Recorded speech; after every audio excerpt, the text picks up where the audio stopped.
When it's time to play, I know I'll be ready. Hardline, supporting hundreds of our next generation athletes.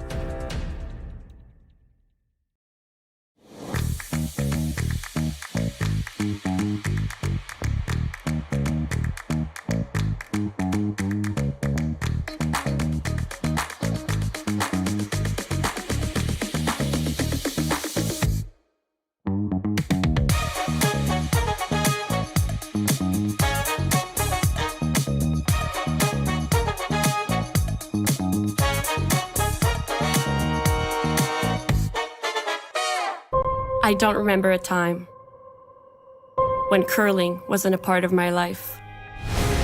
When I wasn't putting in the sweat and hard work to be the best that I can be. Clocking in the time, the effort to practice day in, day out. Curling is more than just a game. It's a family, a community. And when it's time to play, I know I'll be ready. Hardline, supporting hundreds of our next generation athletes.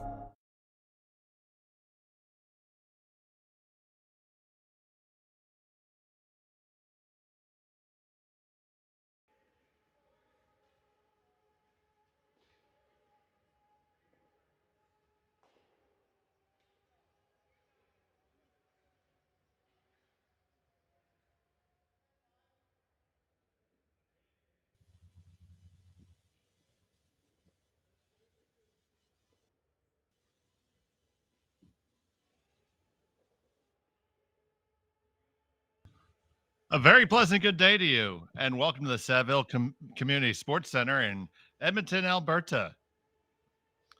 It's the Saville Prix here on Curling State. I'm Dave Schmel, and I'm happy to bring you all the action this morning. This is the opening draw, and we're in pool play. And we have James Ballance versus Korey Dropkin. James out of Edmonton, Alberta, and Korey out of Duluth, Minnesota. It will be Ballance with the red stones and Dropkin with the yellow stones.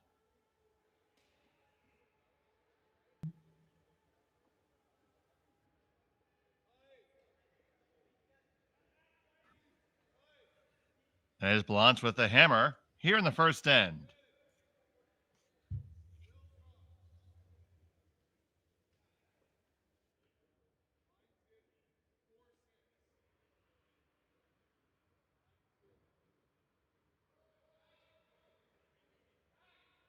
And right off the bat, that was not Mark Fenner throwing down. That really appeared to be Lance Wheeler. So we'll double check the lineup for Team Dropkin.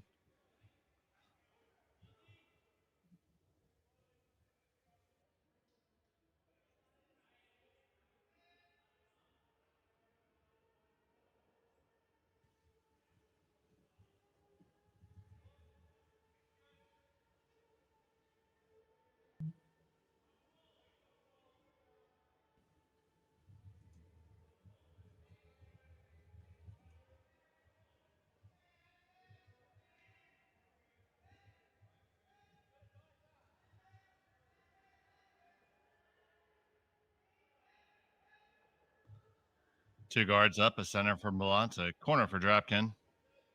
After they get moved around.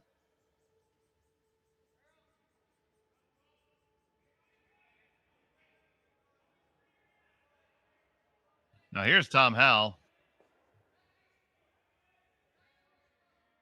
throwing second.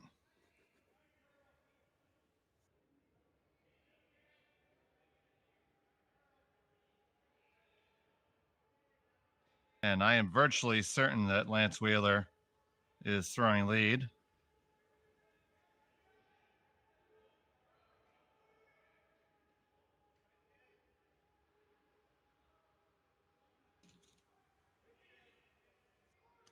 Always fun in the opening draw. We had to figure out who's playing on a particular week. Teams obviously have flexibility in this being a cash spiel as opposed to their set quote unquote national teams.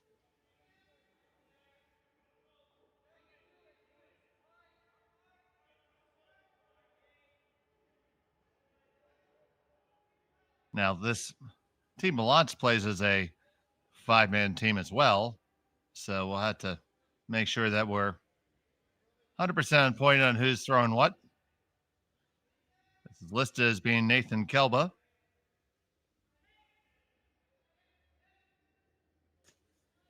So that was last name in that shirt said Nogler.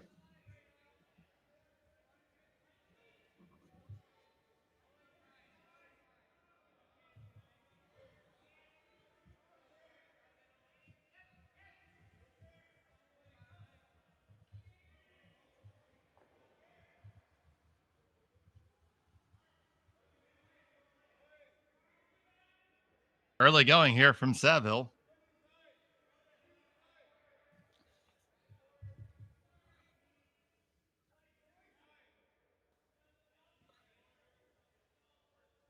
So here, Corey calling for board weight here.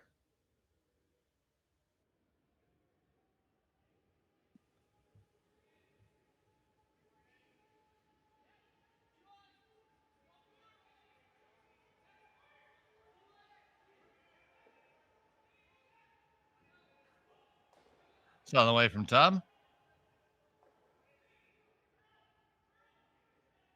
Now Andrew Stapera is going to sweep it over just a touch. Gets up to the nose, and they nicely clear the stone in the back. So does Dropkin sitting two.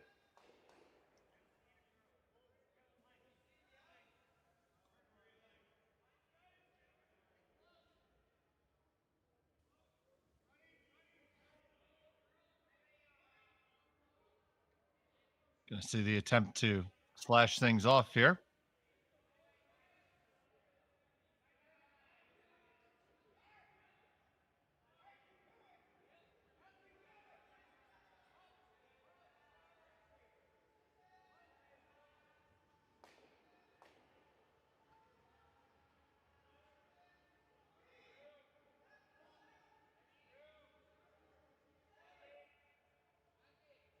This one needs to hurry if it's going to make the double. It's going to be really close even to the guard. And you just squeeze by, but you are going to leave that Dropkin rock still under cover. So that got up on them a little bit quickly there.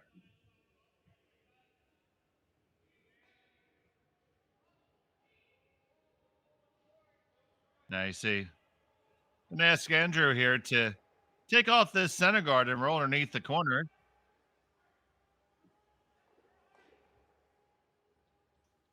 All these players have played together for a very long time.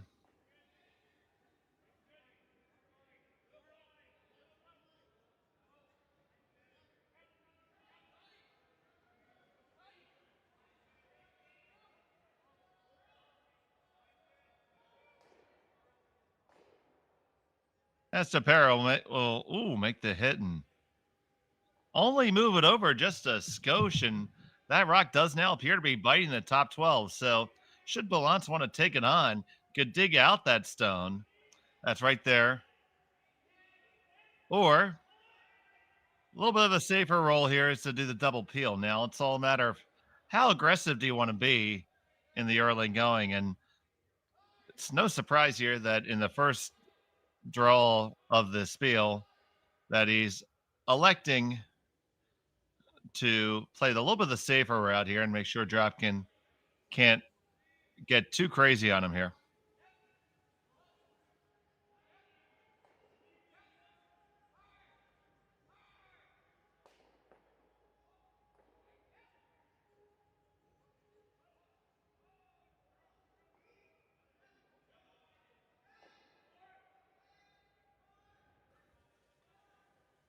On this one, hard to hold it. Bang, bang, and make them all move. And can Dropkin get it all the way out the back? Yes, he can. Fantastic shot by Cornelson. That leaves a hit in a long roll. A very specific spot. Same board weight. Almost feel like you want to touch more here.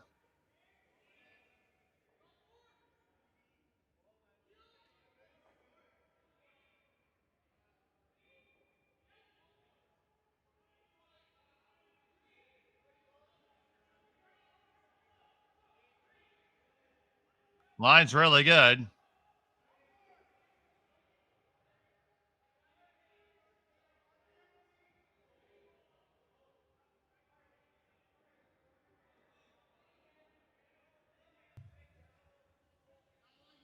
Shot well thrown there by Nogler. So we're still going to try to get a lineup on Ballance's team. But the stone from Stupera did roll under cover.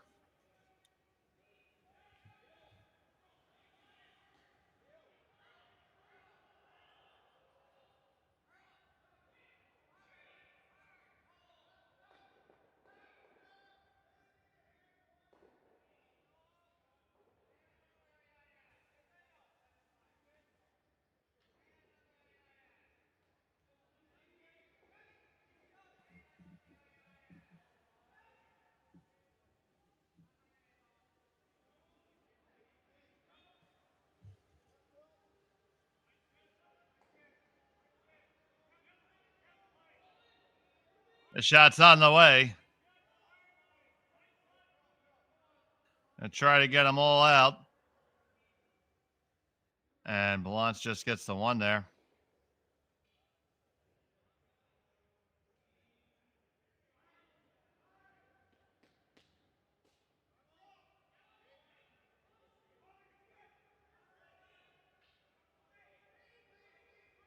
So Korey Dropkin's going to look to split the rings here. Is indeed Dropkin with hammer here in the first 10.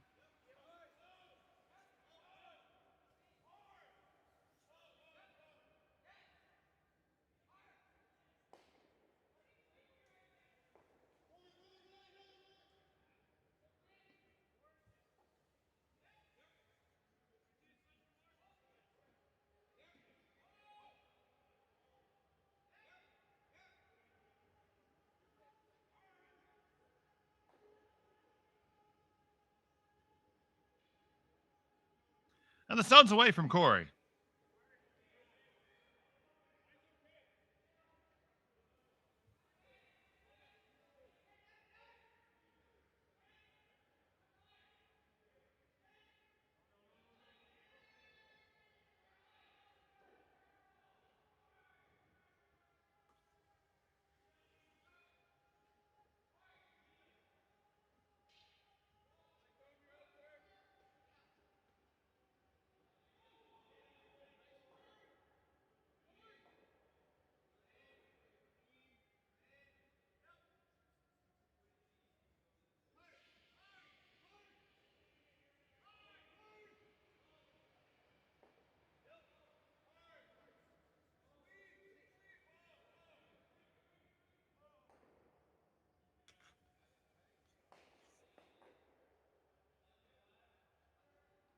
So it looks like the deuce is pretty well in order here.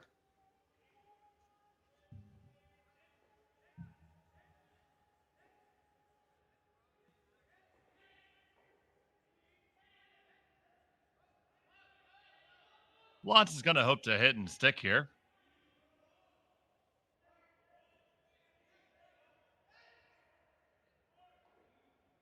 Looks pretty good to stay on line. Might roll out. Drifts towards the center.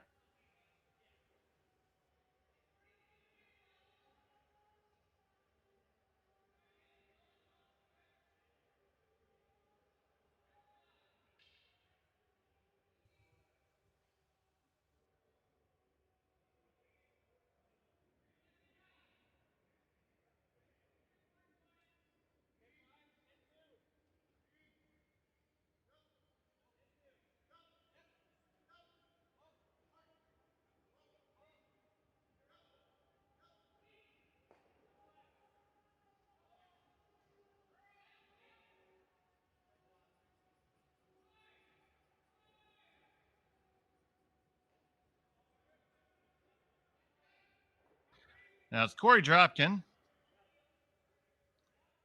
The final stone here in the first 10.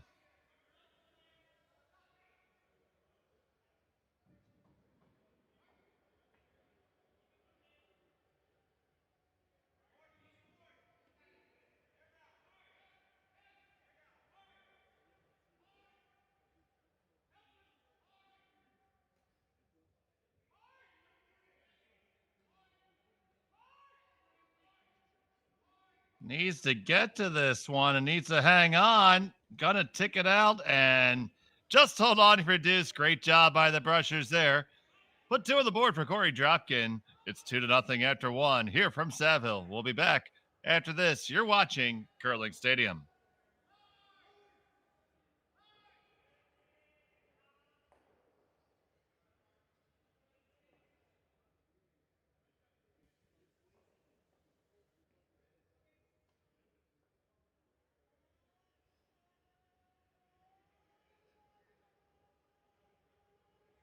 And this game is first to pool play. There are 5 teams in this pool today.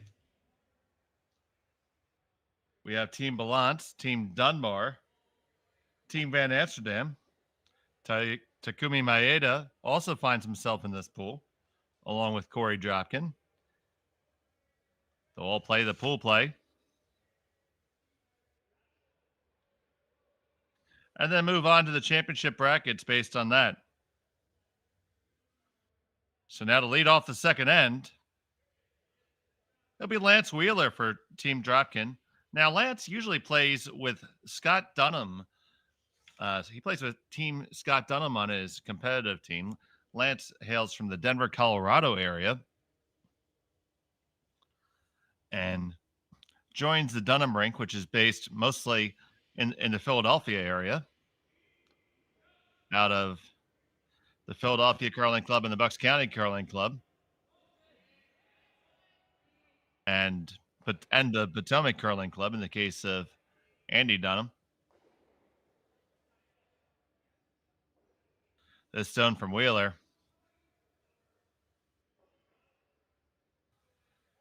Gonna come up and it's gonna just grab a piece of that center line. We do, of course, play the no tick rule, which means that stone cannot be removed off the center line until the 6th rock of the end. So as has become the norm anymore, you see Ballance draw one in.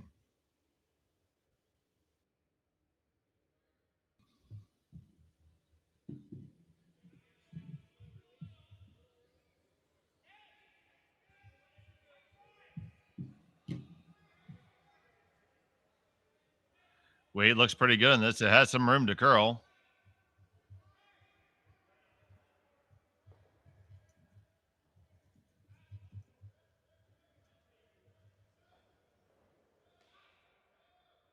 Finish it up and get it right down to the top of the 4-foot, dead under cover.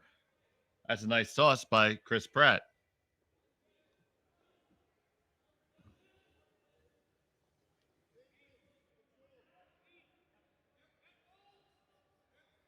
Gonna ask Lance to follow that down from the other turn.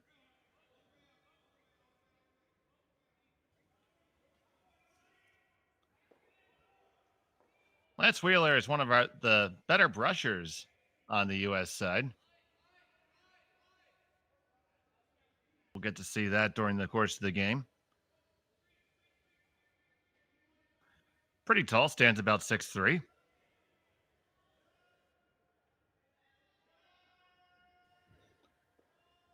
And gets just about every bit of his frame onto the broom. So that one comes on down, gets a little love tap on the Ballance stone, so it's going to give him some room to work with for Chris Pratt.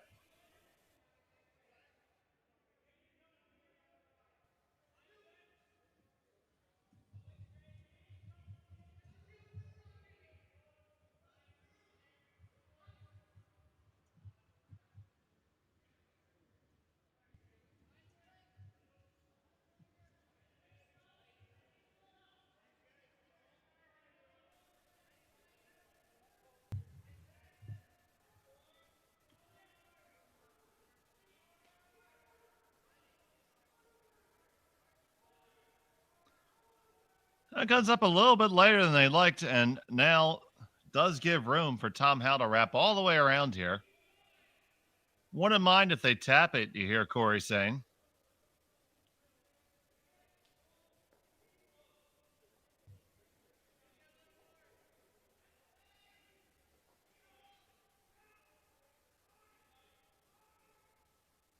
So now Tom Howe with his first of the second end. It is a 2-0 lead for Team Dropkin here in the early going.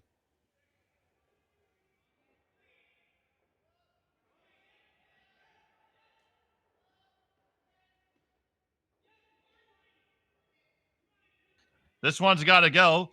Telling Andrew to get into it. And they will shimmy it just past that guard, but just they really wish that was a little bit deeper.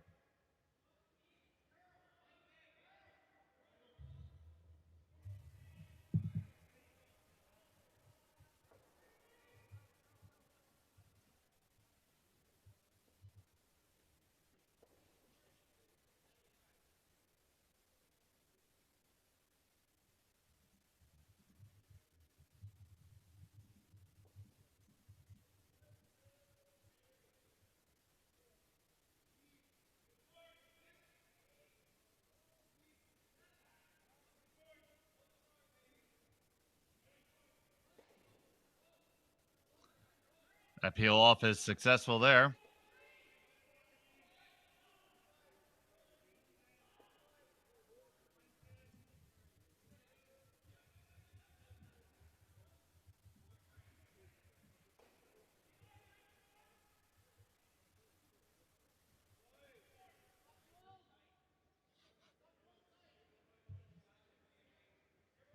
So now a little bit of a mess there. You see the Ballance stone well under cover. Two stones that are in front of it for Team Dropkin, but not necessarily on the best angles. So maybe if we take another quick look over the top,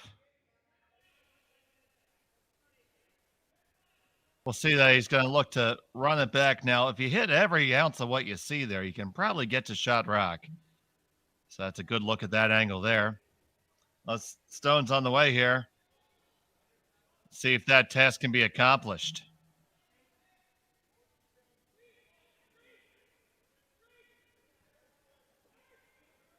Needs to hold it. Needs to hold it. Bang, bang. A nice shot by Tom Howe. Well brushed by Stepera and Wheeler. Fantastic. And they lie 3 to put the pressure on.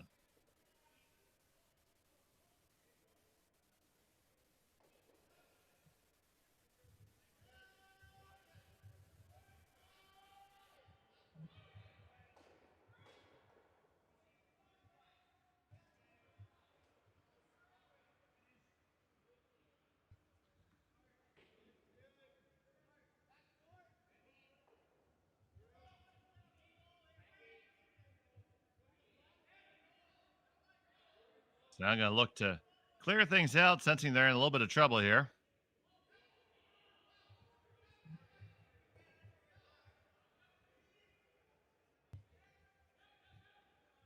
Saying it's a little bit quiet.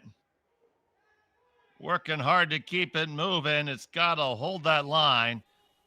Curling up, it's going to grab theirs. Get just a little piece of the Dropkin stone. And still leaves Dropkin line 1-2.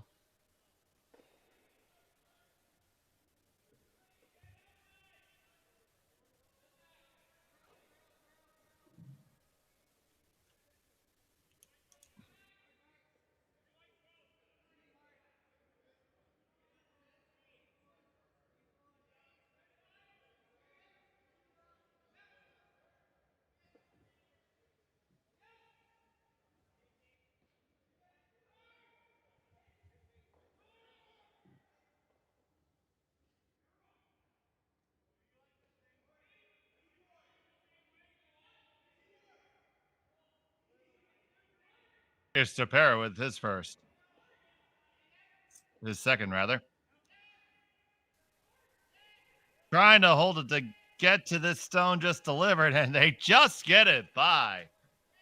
Another big brush saving Andrew Stepera there. And keeping this end in a good spot. Little smiles there. It's almost like Korey's saying, listen, Lance, we rented you for the week and we're going to ride you hard and put you away wet. Does potentially leave there's a slash double here, and you want to take it on. The angles might actually go for a triple takeout, but getting ready to is a good start here.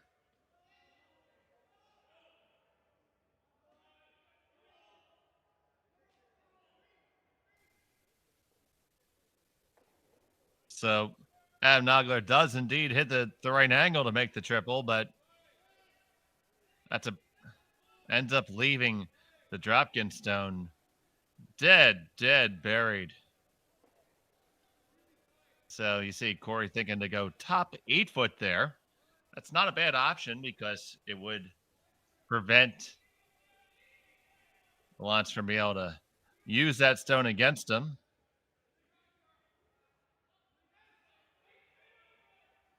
So here's Andrew Stapera.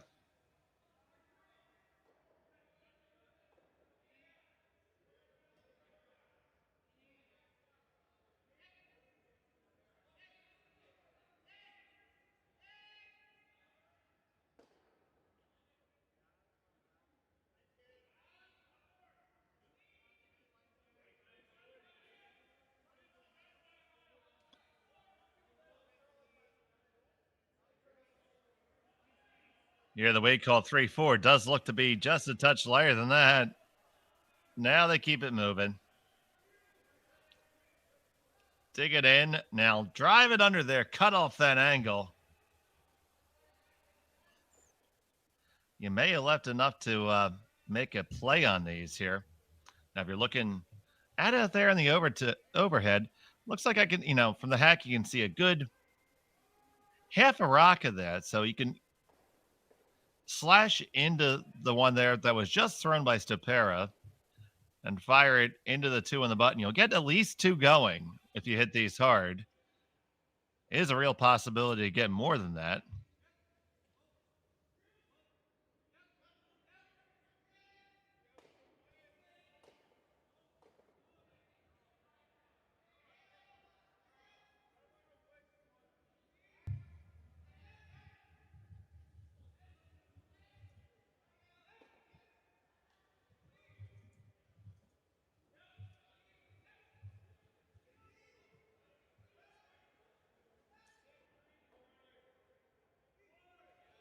So you're going to try to make some hay right down the middle.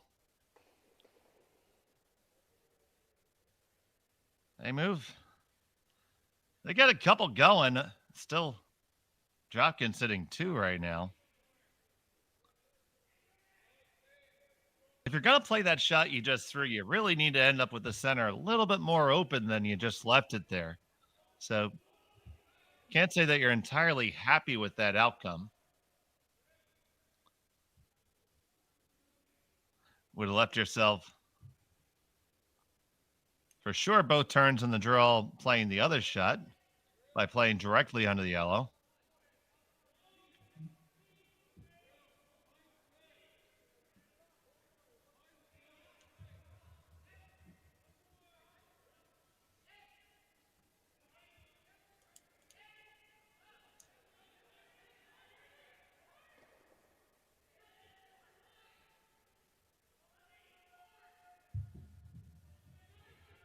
So it's a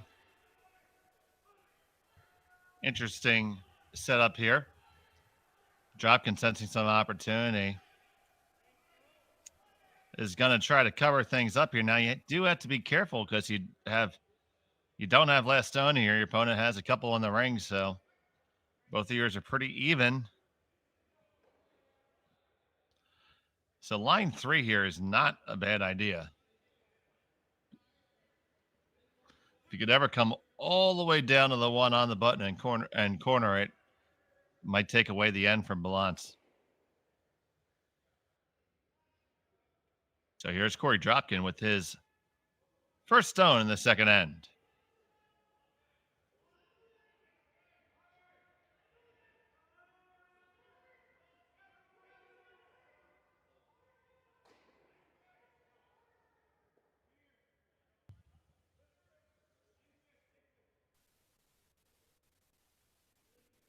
Line's fantastic on this. It's all about the weight. Ow, bringing it down.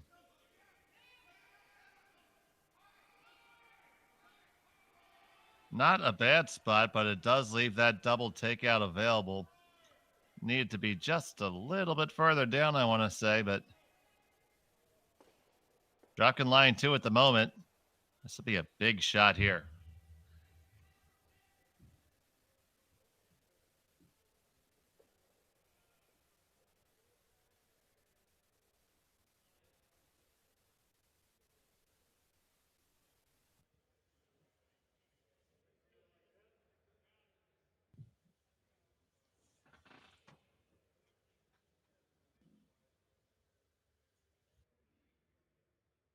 So you throw this nice and firm. Hit it just off the nose. And bang, bang, you should lie 2 by the time you're all done.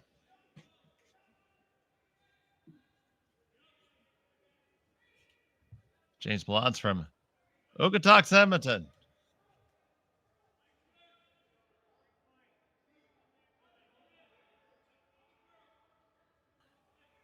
Big extension on this one.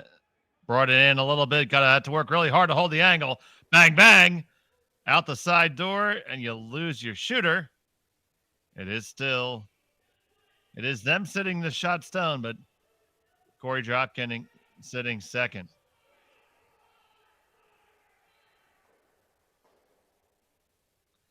Just looked to me that when he delivered that stone, the positive extension just pinched it in just a hair.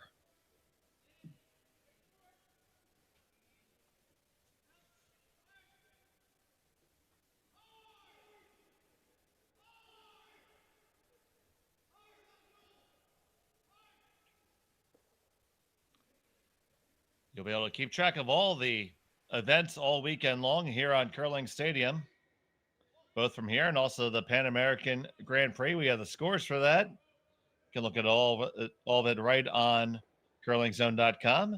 Links to all the streaming games are available right there on our website as well. Just click the little YouTube things. And speaking about YouTube, while you're there, take a second to like and subscribe. We really appreciate it. It helps us out quite a bit, allows us to bring you even more curling from more places every week. Now here's Dropkin with his final, the second.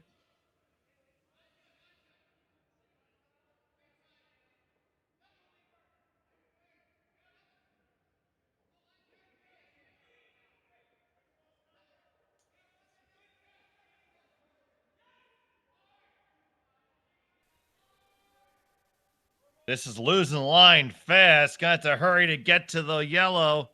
Gonna ricochet here and not sit shot. So there's a draw for 2 available. The question is, can you make this for 3? That is a tough question because if you come on down, you got to hit it just there, because if you get too much of the yellow on the outside, you end up kicking your red out in the process and jamming the Dropkin rock in. So this is a shot for 3 or good chance of giving up a steal if you don't make it. James Ballance looking to make some hay while the sun is shining and get a 3 here in the second.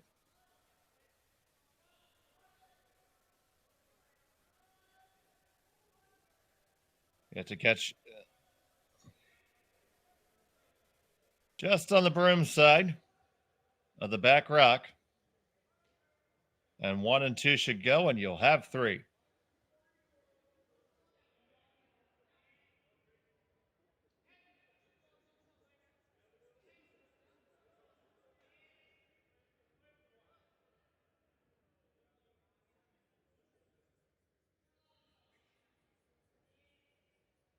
Final stone, the second end. Got a hold of the line. Looks pretty good. Now work it over just a touch. You get one, you get two. No, you don't, and you end up with that steal. It had to come up a lot more, and that was the risk of making that shot. So it's a steal of one for Dropkin. He has a 3-0 advantage. After two, here from the Saville Grand Prix on Curling Stadium.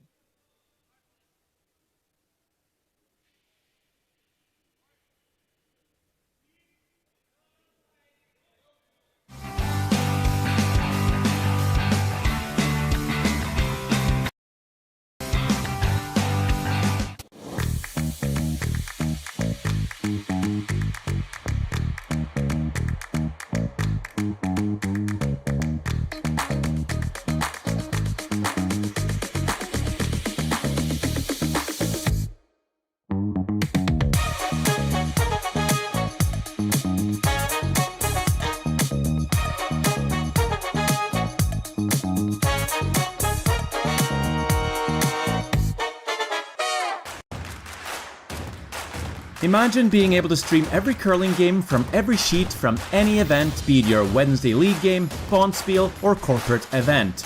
Curling Stadium offers an all-inclusive streaming solution featuring high-quality cameras, ease of use, great reliability, and minimal installation. Offering your sponsors customizable ad space on your streamed curling games and being able to sell video packages to your corporate events for increased revenue. With Curling Stadium, you can stream to any device, be it your mobile phone, tablet, or computer. Push the feed to your desired platform, be it Facebook, YouTube, or any other social media.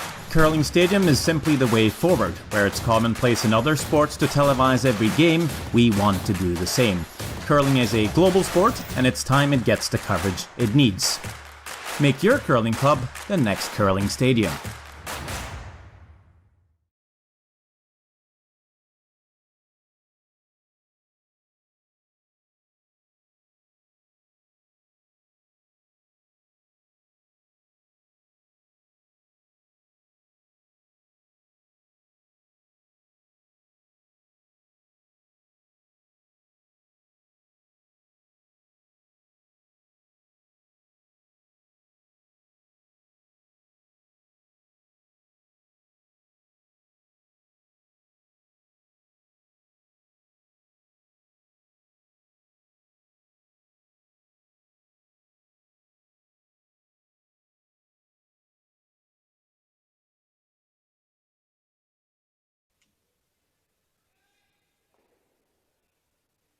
And welcome back to the Saville Community Sports Center. Here in Edmonton, Alberta, it's the Saville Grand Prix on Curling Stadium. I'm Dave. Thank you for joining us this day. Wherever you are, we hope you're having a good day, and we thank you so much for being with us. It was a steal of one for Korey Dropkin. In the third end, James Ballance was line one, had the opportunity to draw to the 4'4" deuce, elected instead to play a medium to fair difficulty double takeout, and instead gave up the steal to Dropkin. So finds himself a bit of a hole here in the early going. There's 16 teams in this event, 4 pools.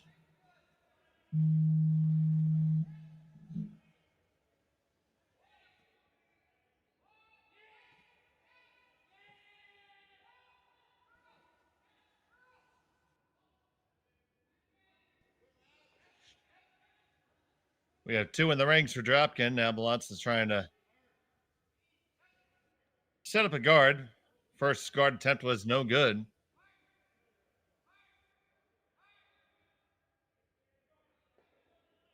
Now Dropkin will elect for a tight stone of his own. There'll be Tom Howell to throw it. Tom Howell generally throws lead on this team. Mark Fenner still is battling a hip injury, so Lance Wheeler from Team Dunham is joining him.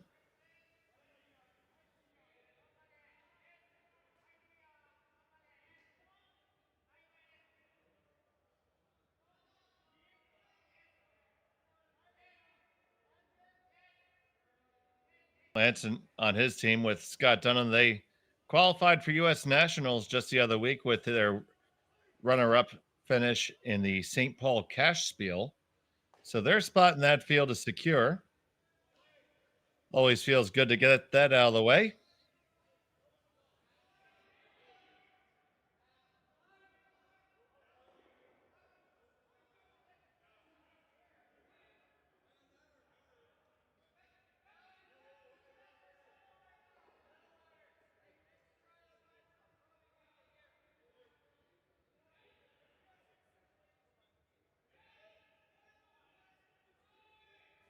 Gonna try to play this delicate shot around the guard, use some of the cover. This is over curling. This is going to be on the guard all day. Gonna raise it in. Does split it off. Will the Dropkin stone stay on? Can they spin it back? No is the answer, but it does leave Dropkin line 2. That was Adam Nogler on that.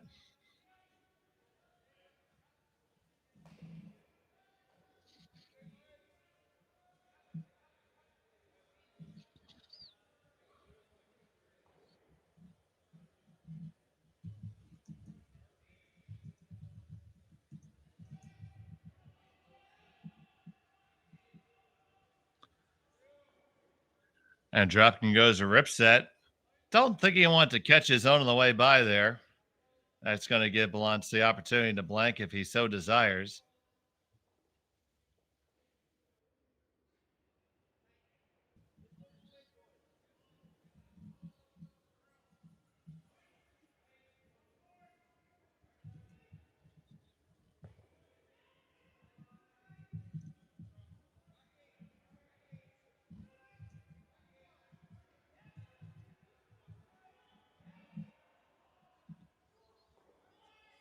And the broom will indeed go down for the hit.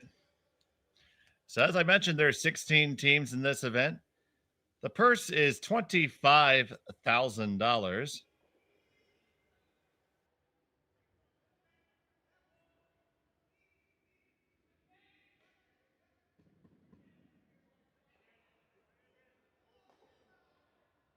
As we start to progress back and forth here, and what appears it might settle out to be a blank end. Andrew Shapiro will be next up on the takeout duty.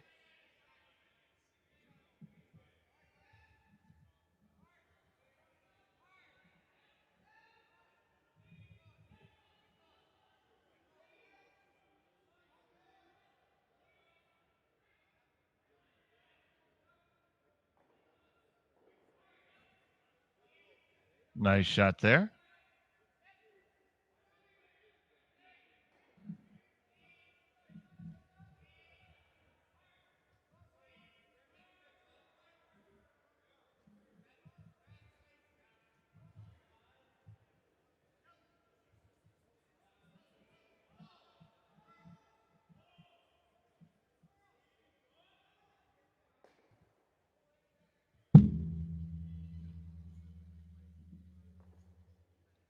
And up and down we continue to go.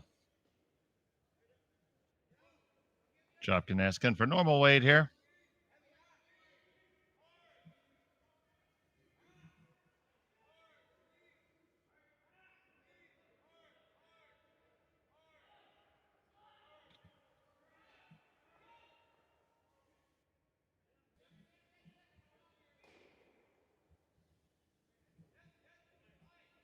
We'll get you some updates from other games as they start to progress here. Still in the early going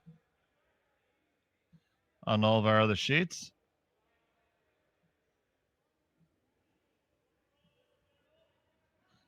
We have Cooey with a 2-0 lead in the first. After the first, Chase Sinnott has a 2-0 lead. And Tell has a 1-0 lead.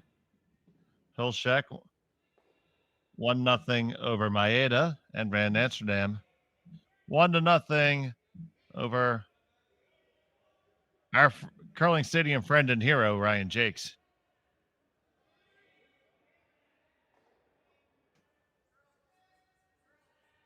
In case you guys don't know, Ryan Jakes is a producer for many of our productions, responsible for firing in those replays and making us sound somewhat intelligent.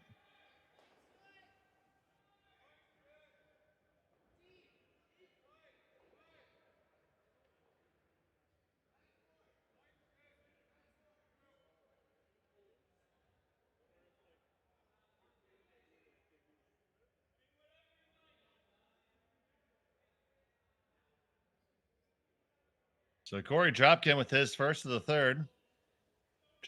We're on the hit parade here.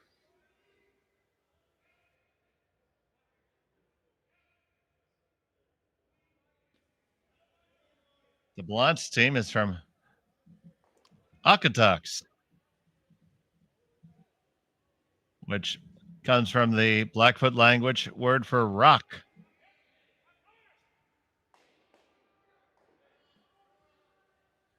Originally a big buffalo hunting area. But in 1879, the last of the buffalo were killed.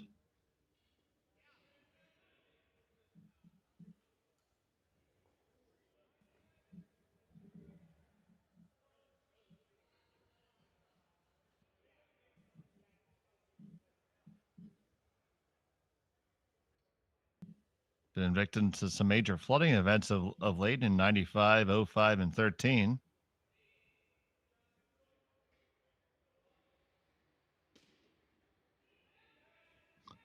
And it's nestled around the Sheep River.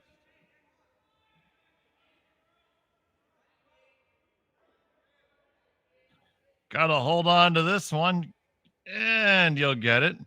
Roll on over to the other wing, so it'll be a slightly different shot for Korey to look at.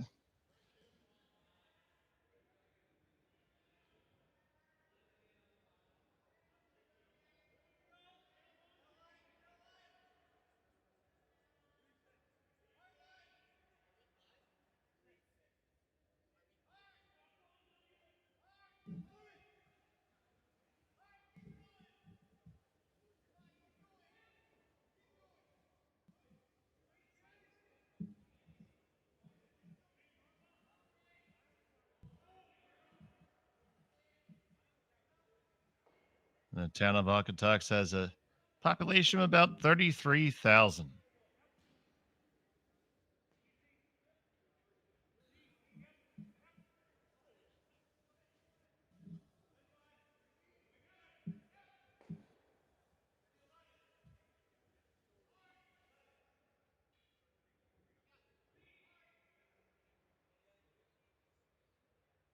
Korey makes that one no problem.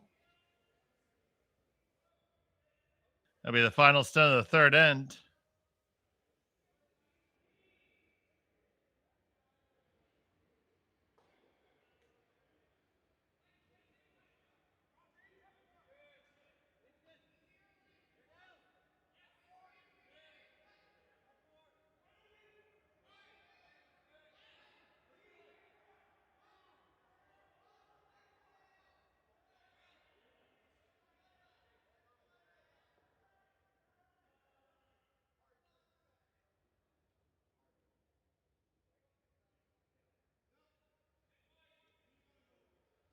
Gets himself lined up. He's going to throw this from the intern side.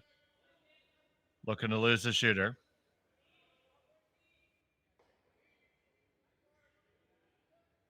James Ballance with the final stone of the third end. Firing away at this. And that will wrap up the blank. And with that, it will wrap up this edition of Blank End Trivia with Dave. We had an end number 4. It's 3-0.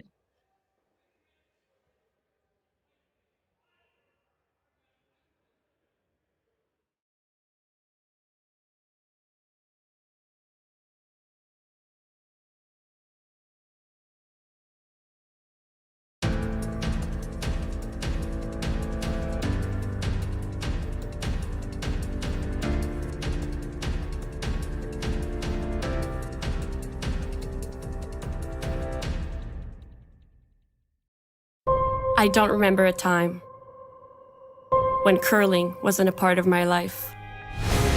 when I wasn't putting in the sweat and hard work to be the best that I can be. Clocking in the time, the effort to practice day in, day out. Curling is more than just a game. It's a family, a community. And when it's time to play, I know I'll be ready. Hardline, supporting hundreds of our next generation athletes. For over 20 years, the Sandra Schmel Foundation has granted more than $9 million to hospitals across Canada for life-saving equipment for premature and critically ill babies. In the past 4 years alone, $4 million has been granted thanks to the curling community's incredible generosity. The need continues year-round, and with your help, we can ensure every baby has the chance to grow up and become a champion, just like Sandra. Join us this March for the House of Hearts Charity Bonspiel in Duluth, Minnesota. Help raise funds for Project Joy, who provides meals for hungry kids in our community. Every donation helps to ensure no child goes hungry. Join us and make a difference. Together, we can spread joy.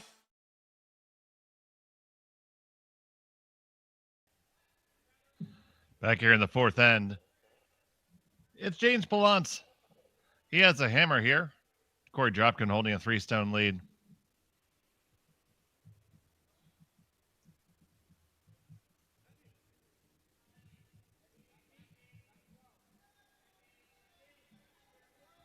Dropkin brings one right in the first corner. Is up for Ballance. The second one's going to come in.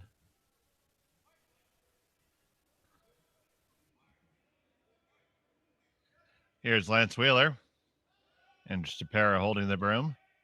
Korey Dropkin off the ice for just a moment here in the fourth.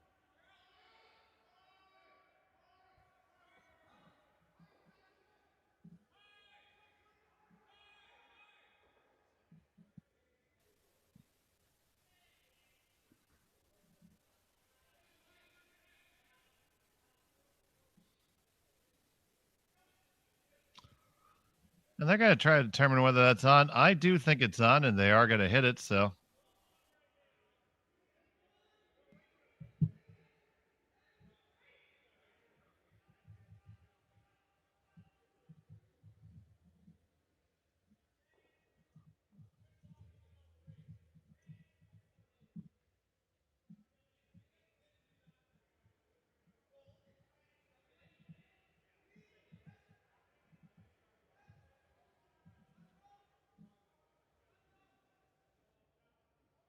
That's a really hurry to hold this on. This one is taken off. Even hold it on just to get a little piece. You got a sliver. And that's about you pushed it dead under your own corner guard. Probably about the worst place it could go. So Dropkin line shot and now second stone under cover.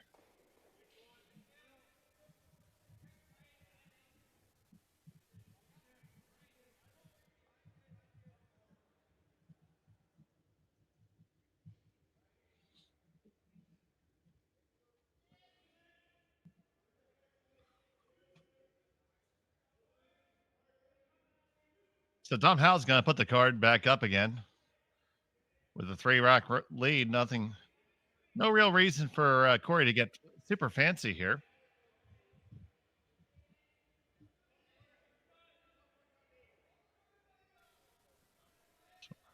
Get this last bit of finish out of it. And Lance gets it pretty much there. Probably would like to have seen that go a half a rock further.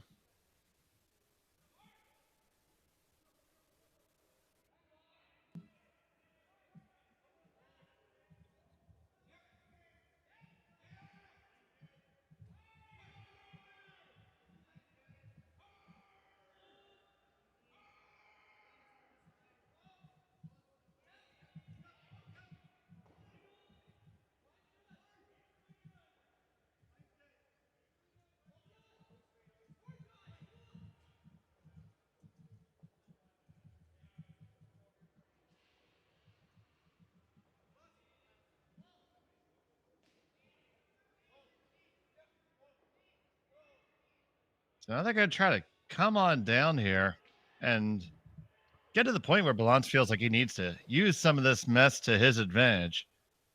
So even though he's drawn underneath his own opponent's color down to it.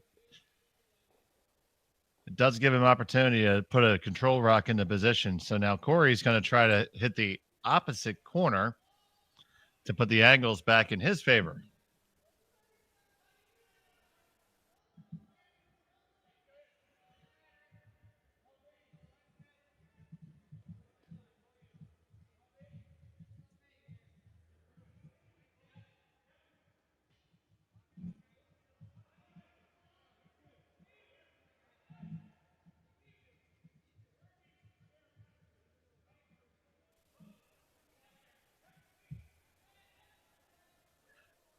This one's starting to, line's pretty good. Maybe just a pound heavy, but not too bad. Still Dropkin saying the one. Ballance still forced to do some setup here. Hoping a corner freeze in that stone that was just thrown.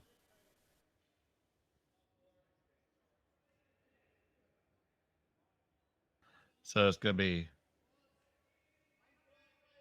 Adam Nogler with that shot.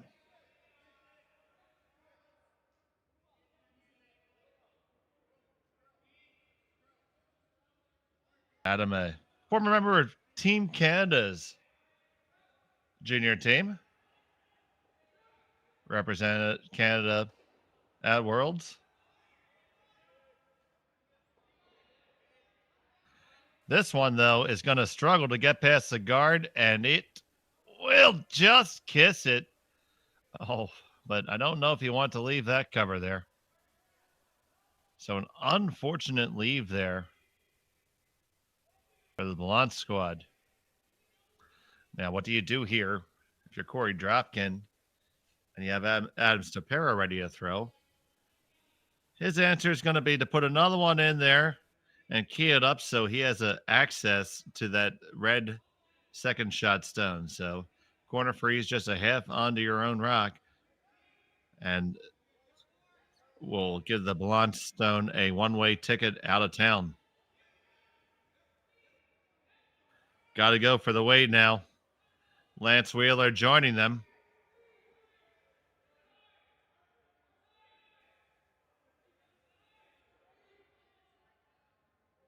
One thing I've always noticed when Lance sweeps, you always see the very bottom of his shoes. I mean, you know exactly. You see all that Teflon all the time because he really gets up on his toes really well.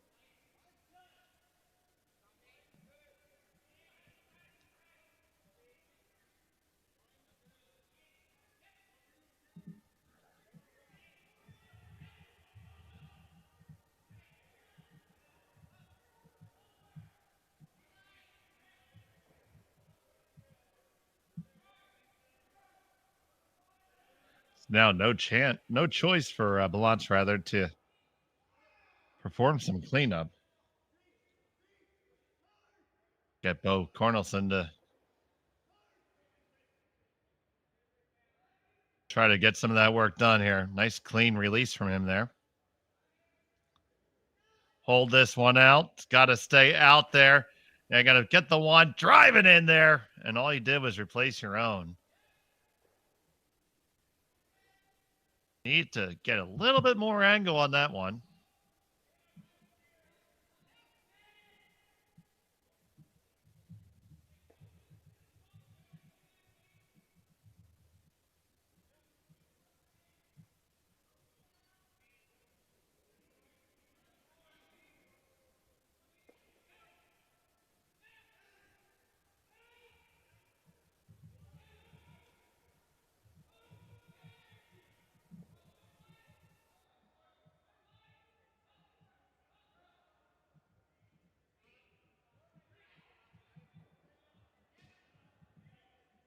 So Dropkin looking to be a good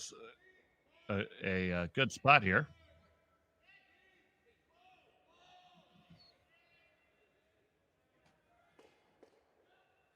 Going to remove one of the only threats here, which is this stone belonging to himself, actually. But by peeling that out, gives Ballance very, very little to look at.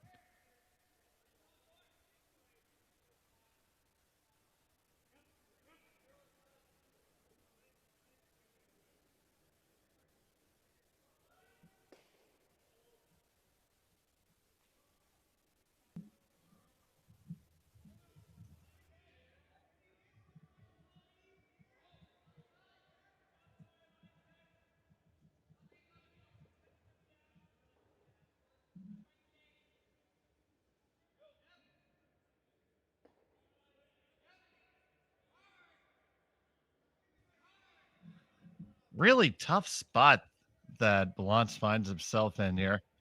Thinking about calling the back line way here. They're talking about it. If we, not a lot of good places to look at here. Take a look at the overhead.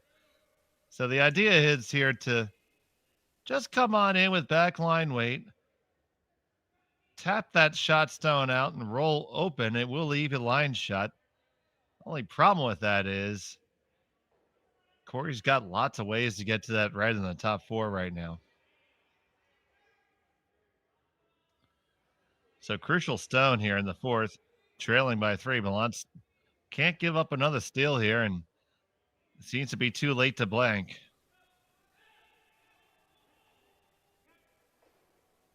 This one's going to over curl.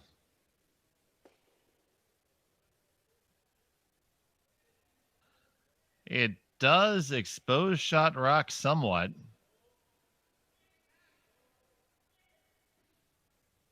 So with that now being the case, Korey's going to have to address that rock that was just thrown. His first instinct was to come with a high hard one and roll flat across.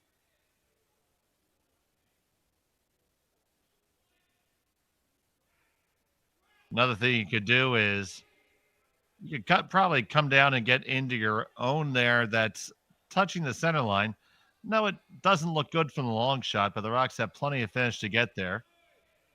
And you would kick out the second count rock now and lie 1-2, but probably in a much more secure position.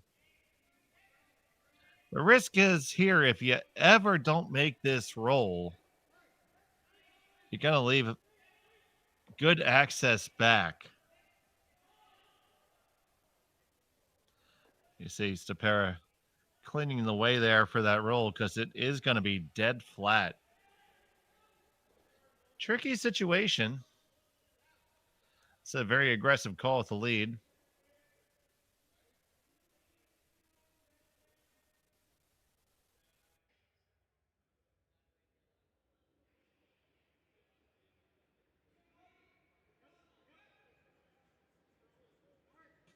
So here's Korey Dropkin with his first.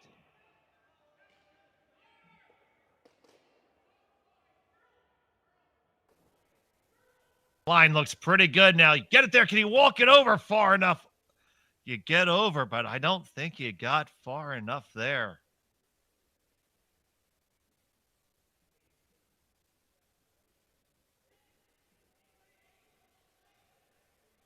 And that is going to leave a shot back. So that was the danger doing that there. Now there's a pretty accessible slash there.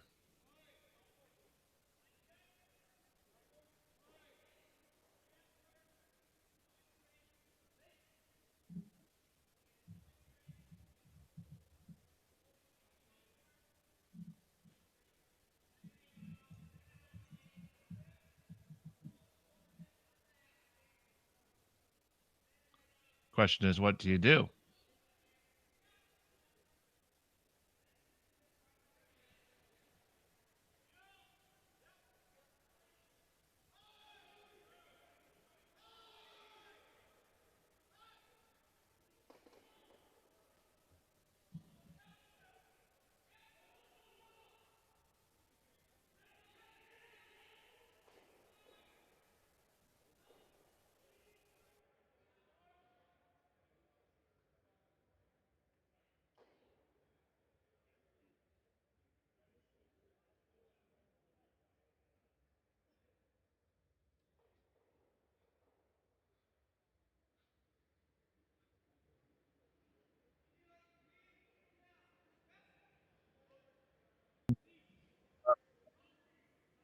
In the fourth.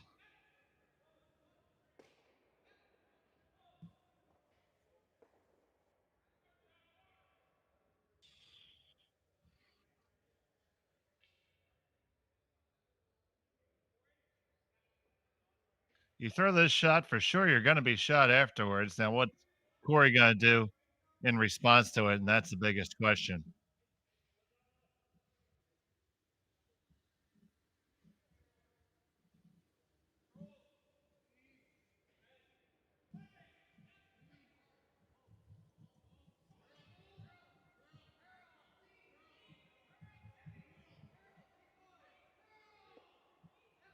Now, here's James Ballance with the first stone for him in the fourth.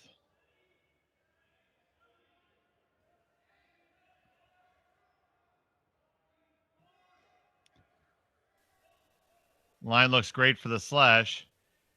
Bang, bang, you lose both of them, but you knew you're going to lose your shooter. They do said shot.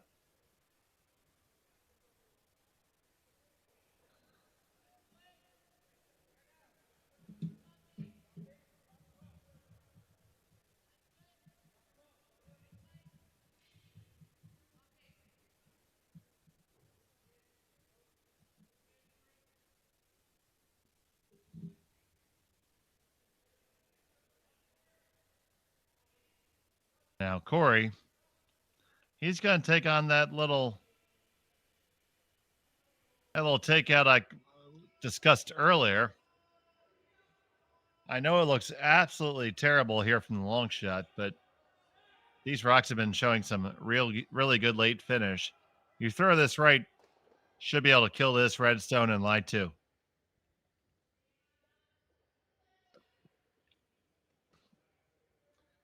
He asked for just the slightest broom adjustment.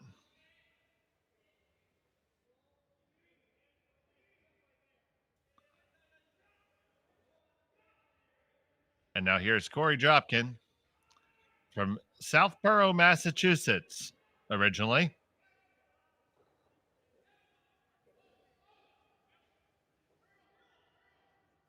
Now trying to get Lance to curl it over. It needs to go. It needs to go. You get a little piece, and it's just a little sliver. Not enough, and it will be a draw for two for James Ballance. It was just coming on down there and had plenty of room past the guard. Then they tried to work it over. And it did get some finish at the end. It just wasn't enough to do any damage. So it'll be a draw to the 4-foot here. Just touch a little piece of it. You got it, not a problem. Final stone of end number 4.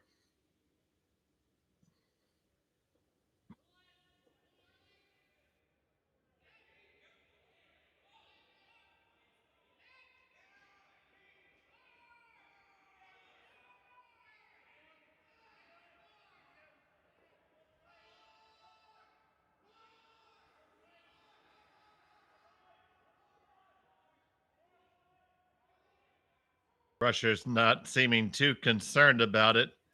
This one's going to come on down. And looks to be a little bit heavy, and it is. So it's going to be a single point for James Ballance. He's on the board. It's 3-1. Dropkin with the hammer.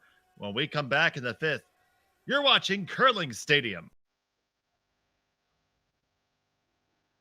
Crafted in Canada, Hardline's Ice Bat has revolutionized curling for over a decade. Engineered with top-tier precision and durability, it is backed by an unmatched 10-year warranty. Designed for curlers at all levels to sweep effortlessly with maximum efficiency, it is trusted by the world's best curlers, including Olympic and world champions. It is quite simply the best brew in the game. Hardline. Join the revolution. Everything I've worked for, everything I've sacrificed, has led to this. It's out of your hands now.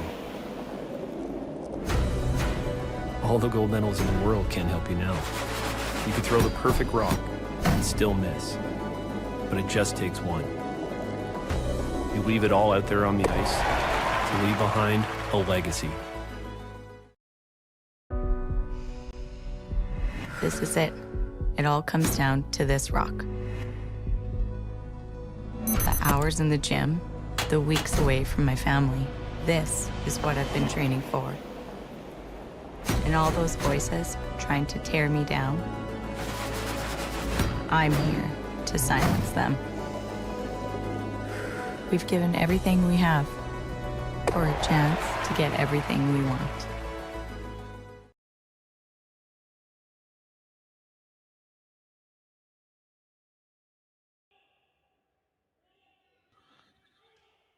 We're back here in the fifth end of play from the Saville Community Sports Center. It's the Saville Grand Prix here on Curling Stadium. Take a look around the rings right now. Kevin Cooey was all over Davies, 9-1. That game is a final. Adams and Whip are tied up at 2.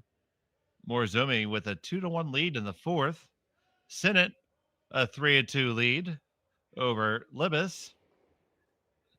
Tao and Dunbar are tied up at 1.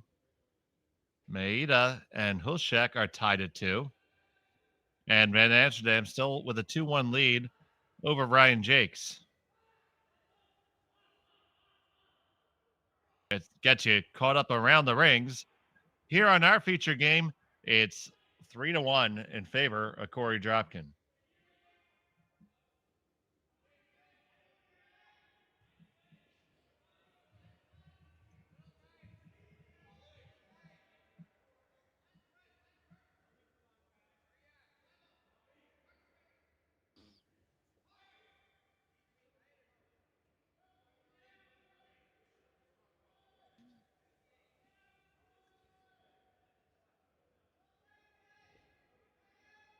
So Dropkin now with the hammer line. Shot rock. Launch with that stone off the center line. Almost in a good position for Korey to use.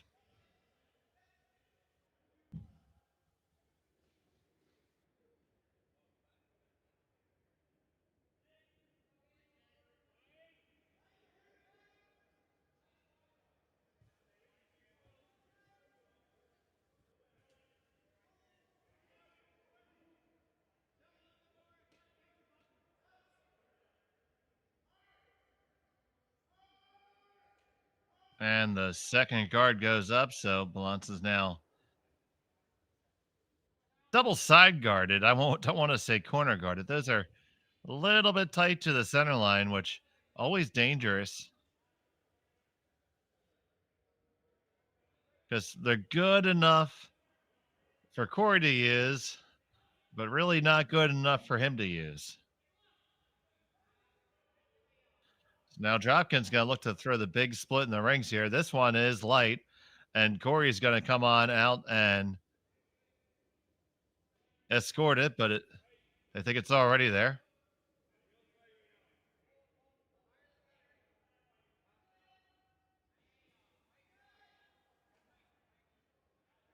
Turns out Lance had plenty of pepper on that.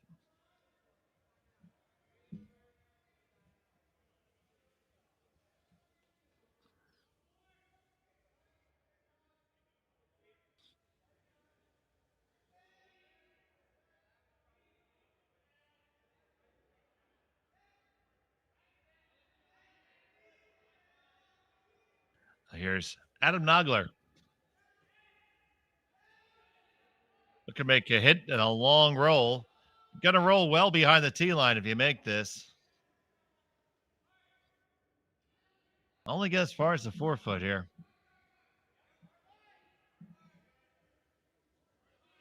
I'd like to thank all of you for joining us here. I'm Dave Schmel, and you're watching Curling Stadium on the Stadium Sports Network. You can check out all the scores here from the Saville Grand Prix right on curlingzone.com and all the other events going on. Obviously, a major international event with the Pan American Cup.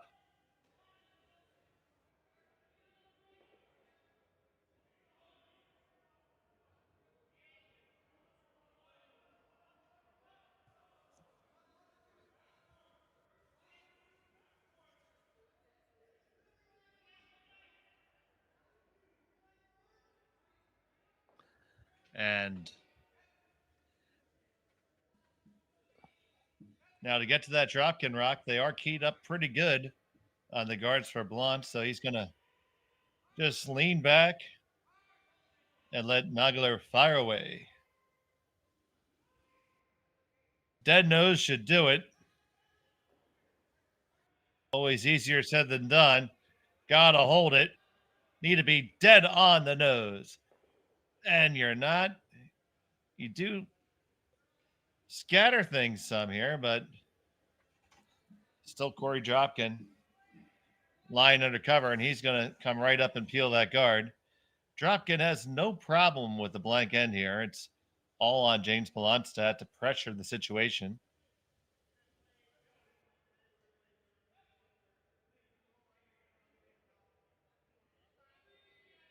Tom Howell dispatches that guard.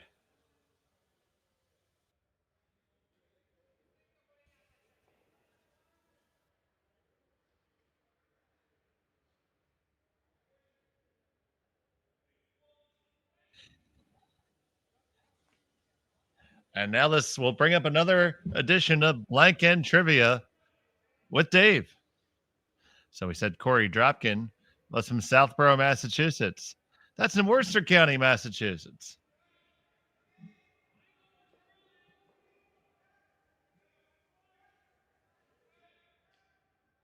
Worcester County, one of the more central counties of Massachusetts.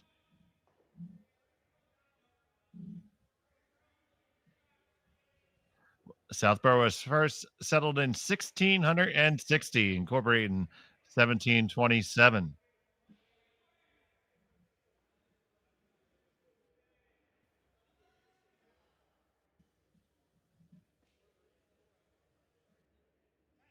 Small town, 8,781 people as of the 2000 census.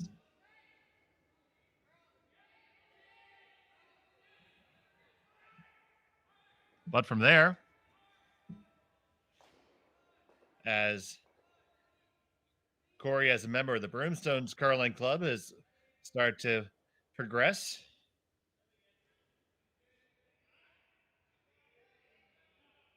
Moved on and eventually moved on out with his team, the Young Bucks, as they were known.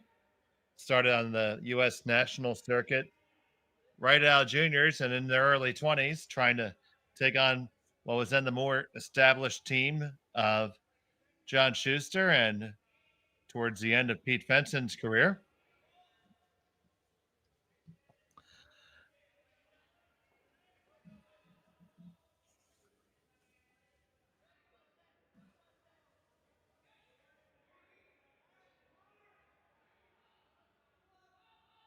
And the Young Bucks made quite a lot of noise.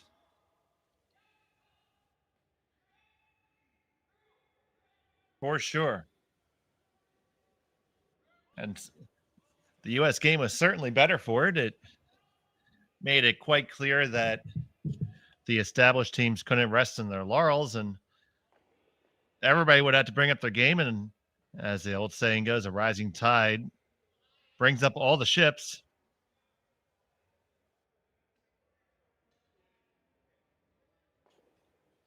And now we have several good teams on the men's side. Of course, Team John Schuster having been to 5 consecutive Olympic Games. And you have Team Dropkin, who's been giving them a run for their money.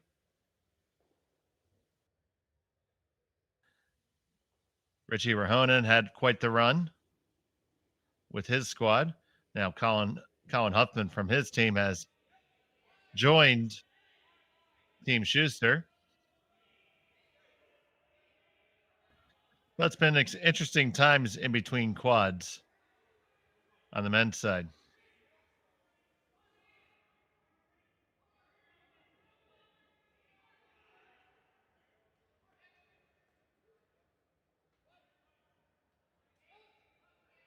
We've also had lots of shifts on the ladies' side in the States.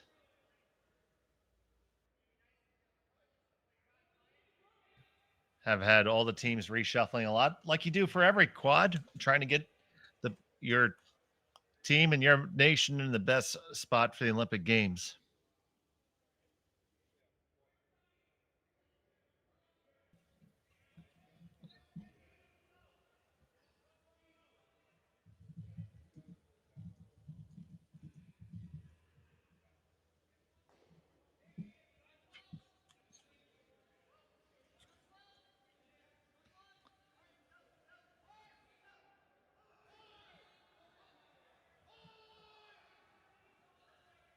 And up and down we continue to go.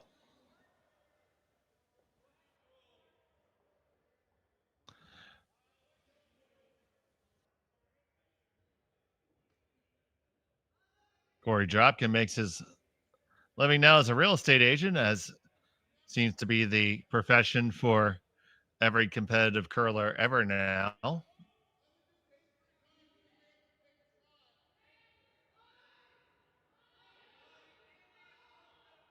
Said Korey from the Broomstones Curling Club, which is a beautiful curling club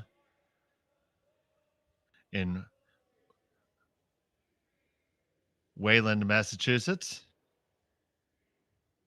Was formed by the closure of 4 local country clubs curling rinks, and they banded forces to build an own dedicated curling club, and one of the best centers on the East Coast of the United States for sure. Great ice all the time and great hospitality. Here's Korey Dropkin looking to complete the end.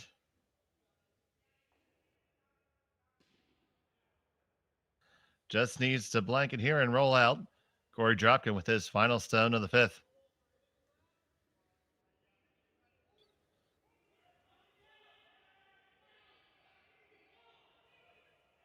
Dropkin sliding all the way down with it.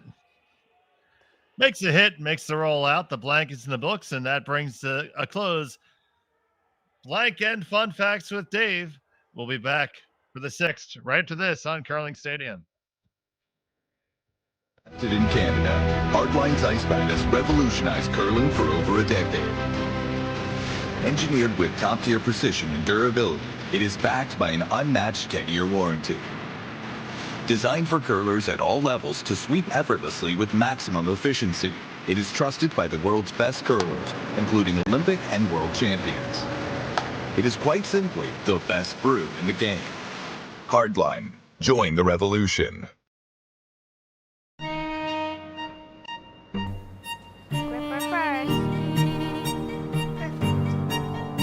Don't forget your brooms. Yep, you got it.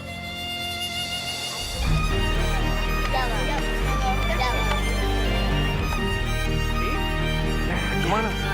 Well, what do you got? You got 1, you got 2, you got... Just one more throw, please. You make moments like these possible.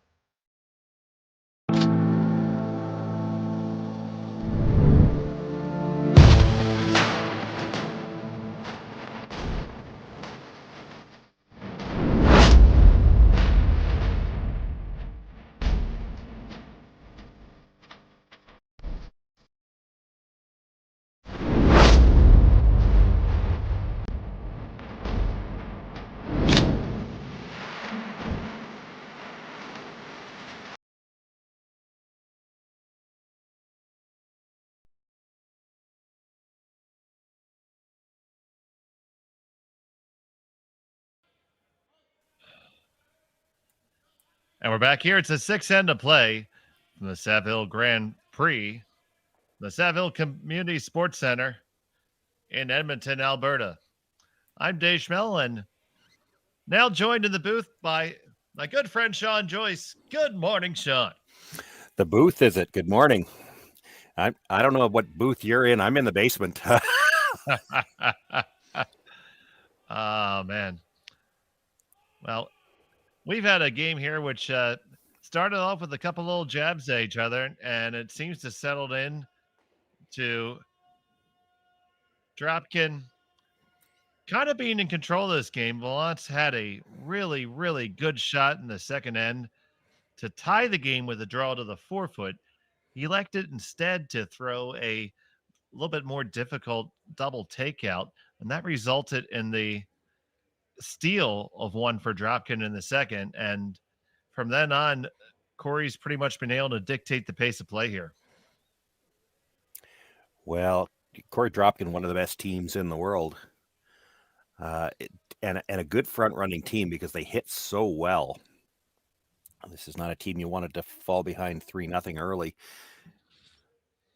The good thing, though, for the Ballance team is this ice at the Saville Center does give you lots of opportunities to play come-arounds, and that's what you need to do if you're going to come back in a game like this.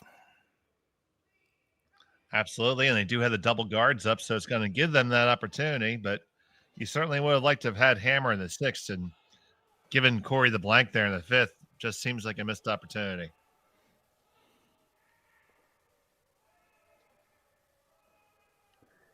Well, that one stopped just in time. It's still probably deeper than they would have liked. So now this is the time when you have to take the lead there. Yeah, it's not critical necessarily. You saw them indicate they'd like to tap this back. Not necessarily critical at this point in time because you know that Dropkin's probably going to start peeling guards, but you've got to get right to the face of this. It's not critical to be shot rock yet. Can't be on the outside and give them a chance to maybe blast it out. And Sean, we welcome you. I know you were calling the Kevin Cooey game this morning. Give us an insight out as to how that went. It did go quickly. Yeah, it did go quickly. Zach Davies would probably like to forget that one. They struggled early, and the Cooey team was sharp. Just kept piling the rocks into play, and Zach Davies was down 9-0 after 3. They played the fourth, I think, probably just to get one solid end under their belt because, you know, in these round-robin competitions, it is nice to get a little bit of confidence after a slow start. And they had a better end, only able to pick up the single, but they had some chances in that fourth. So hopefully that sets them up with a little bit more confidence going into their game later today. We have the peel there from Tom Howell. Now, Sean, Mark Fenner is still dealing with his hip injury, so Lance Wheeler from Team Dropkin is throwing the lead stones, and Tom Howell has moved up from lead to second for this event. It's good that you know that because I wouldn't have. That's the benefits of the fact that Lance has played at my club. There you go. Yeah, so Lance is wearing a Fenner shirt. Noticed. But now Lance's competitive team, Team Dunham, they were able to qualify for U.S. Nationals a couple weeks ago by their virtue of their second place finish in the St. Paul Cash Spiel. And that was an automatic qualifier down here. So now that all that's out of the way, he can lend a hand in this cash spiel to his friend Korey.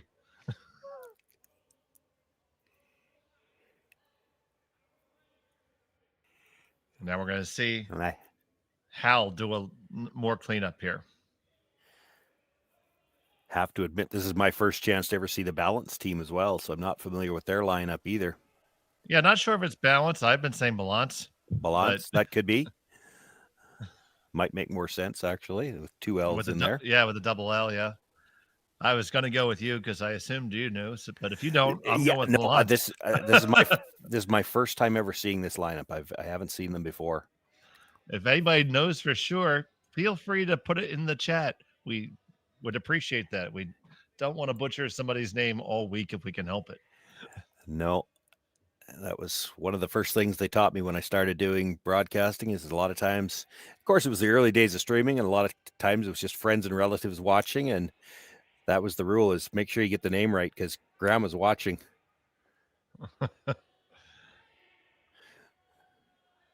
Having said that, Dave, you've probably heard me say this before. A lot of these teams will tell you, if you could ask them, that as long as you spell it right on the giant check at the end of the event, they don't really care how you pronounce it through the broadcasting. That's right.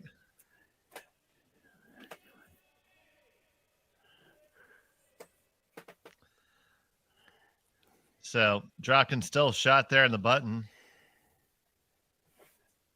Peeling away. Yeah, looking at, you can see him looking over his shoulder, so still looking at the double peel on the reds, and if he gets that, it might come in and do some damage in the house as well. Just over the top of that.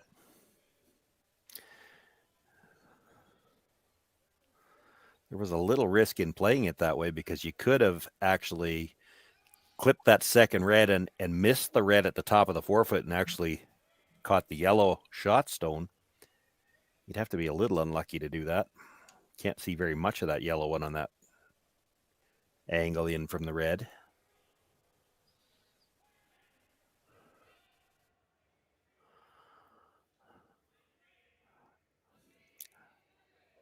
Last of the third stones here, and James thinking maybe it's time to do something with the setup in the house. Yeah, they are lined up pretty good to get to it.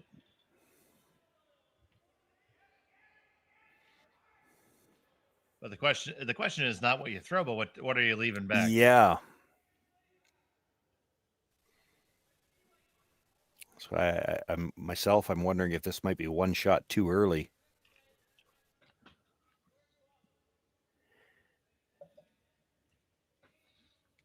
So here's Bo Cornelson.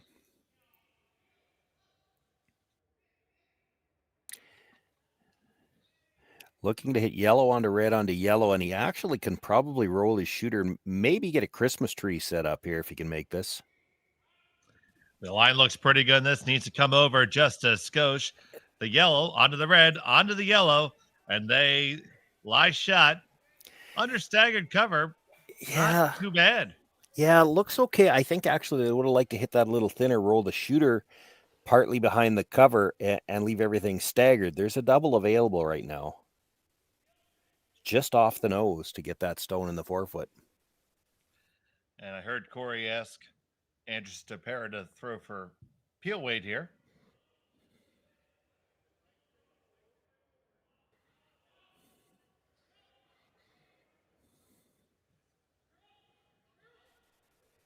It's close to a dead jam, I think.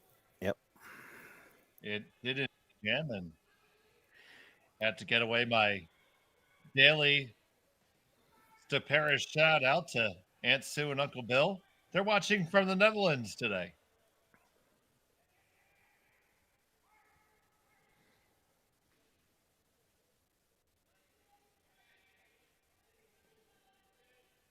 It's always an interesting moment at our club when Team Dunham is playing Team Dropkin, because Team Dunham is from our club, and Andrew Stepera's aunt and uncle are members of our club, but they clearly have different loyalties. Now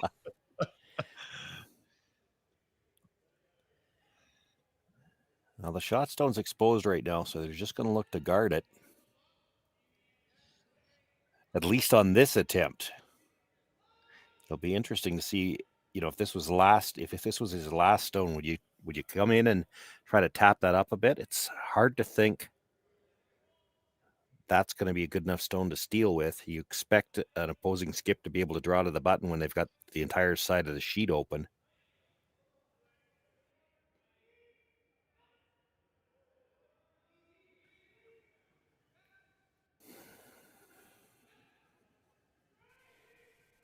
The Ballance brings this one in. Yeah, he's going to leave a pretty easy double peel.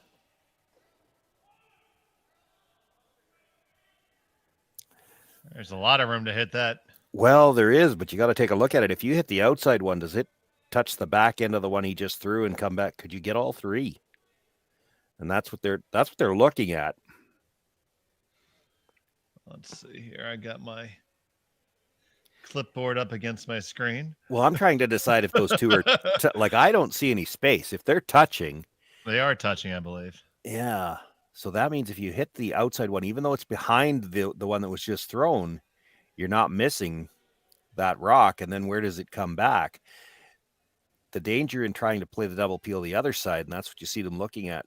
Would this stone that was just thrown ever come into that yellow at the side? I don't think it would. Yeah, I think it goes over the top myself. Over the top of the yellow, you mean? No, I think it goes under the yellow. Well, then, if both of us are wrong, it's going to go right into it, Sean. I don't think you can ever make that red go over the yellow. It's too thin on the first red. Oh, yeah, it is now. Looking at it this way, actually, I'm convinced more of it now.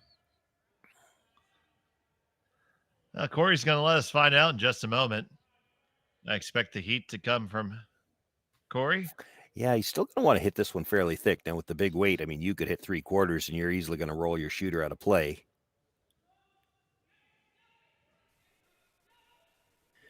A little thin. And look at that, it happens to go underneath.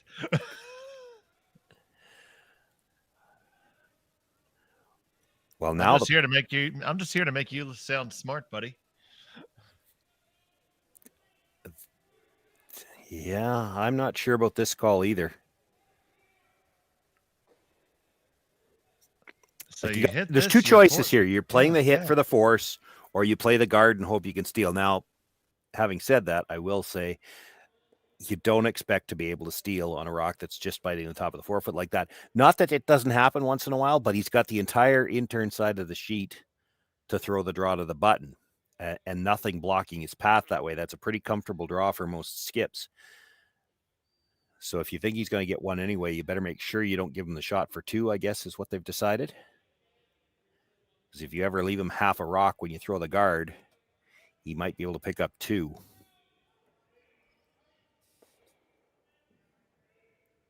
So, final stone here from Ballance, looking for the hit and stick. Don't want to double. It wasn't probably too worried about leaving the double because you'd have to, for Korey to even play the double, he'd have to play the double and roll out, which isn't likely. So he's just going to play for the nose hit, get his single. And take that 3-stone lead. Yeah.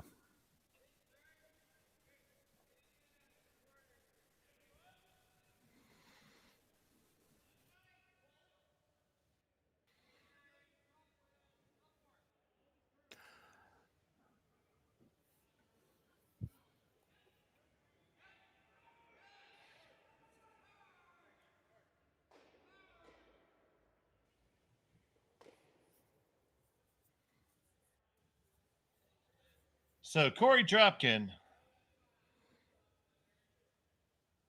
with the final stone of the 6th.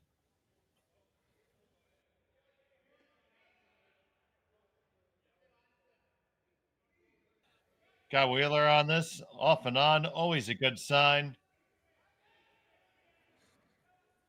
Got to hang on, curling up a little bit, but he makes his single. It's 4-1 after 6.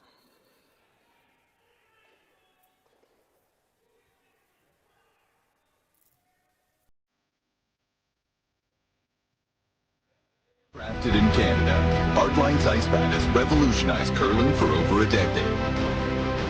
Engineered with top-tier precision and durability, it is backed by an unmatched 10-year warranty. Designed for curlers at all levels to sweep effortlessly with maximum efficiency, it is trusted by the world's best curlers, including Olympic and world champions. It is quite simply the best brew in the game. Hardline, join the revolution.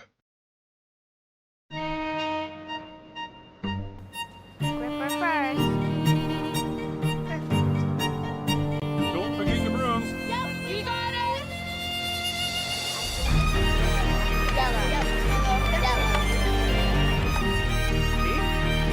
Come on up. Okay, well, what do you got? You got 1, you got 2, you got... Just one more throw, please.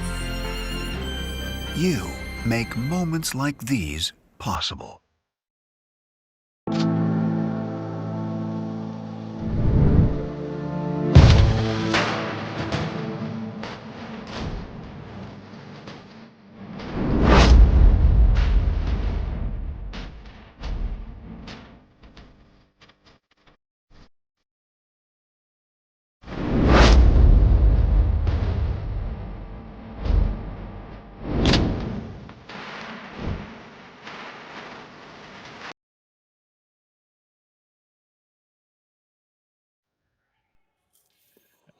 We are back here from the Saville Community Sports Center. It's a Saville Grand Prix.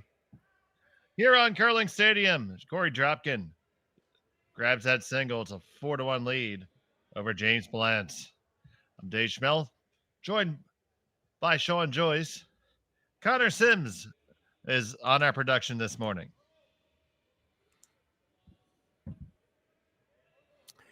Interesting placement on that corner guard because it's about halfway. It's tough to throw the second corner guard on the same side. And with Ballance needing two here, you have to think he's got to at least be thinking about double corners here. So might have to go to the other side. Now, he doesn't necessarily have to throw the second corner either.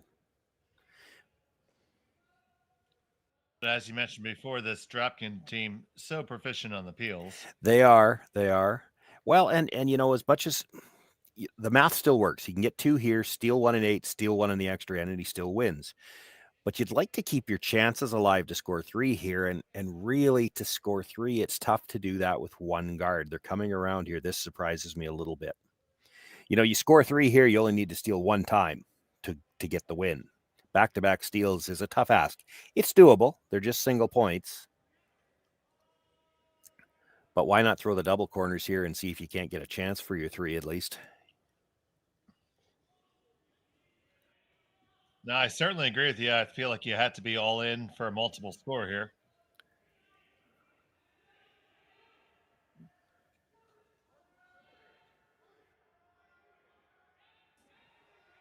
This one is not heavy. They're going to have to drag it to get it there. They are past the guard now. Is this the depth that they want? Can you leave it just high enough in the rings that maybe it almost serves as that second corner? Yeah, maybe. I mean, Corey's going to come into the center again. And maybe you draw to the back you 12. Might. Yeah. Well, back 12, or I thought you were going to say you could freeze to that one at the back of the forefoot as well. Oh, you certainly could, yeah. I was still trying to come up with a dream, the impossible dream for 3.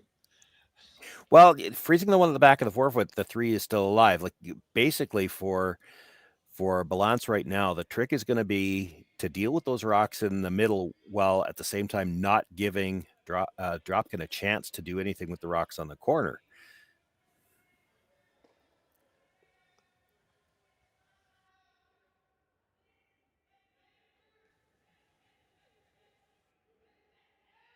You see, he's looking at both options there. Well, you have to do something with the 3 in the middle, and you may as well start now. And the freeze is probably the simplest way to do it. I mean, you could try to move the top 2, and that's what they're looking at now. The danger is that freeze is looking pretty good right now, and it might not look as good after you move the 2 at the top of the house. Still, if you could get 3 behind the tee line, you're in pretty good shape. It's not critical to kill any of these yellows. It's absolutely mandatory you don't lose the shooter.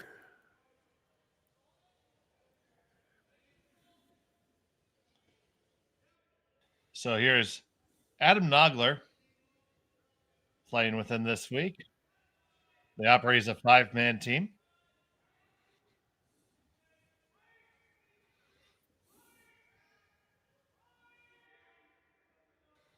Hard right to it. Yeah, they needed to be a little bit more off the nose, though. I think they've left the double on the reds. It's thin, but it's there. Could simply go after the corner guard, too. You see Corey taking a look here.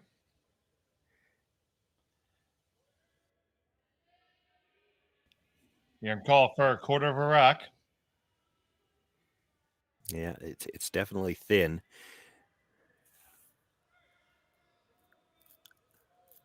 Quarter rock with firm weight.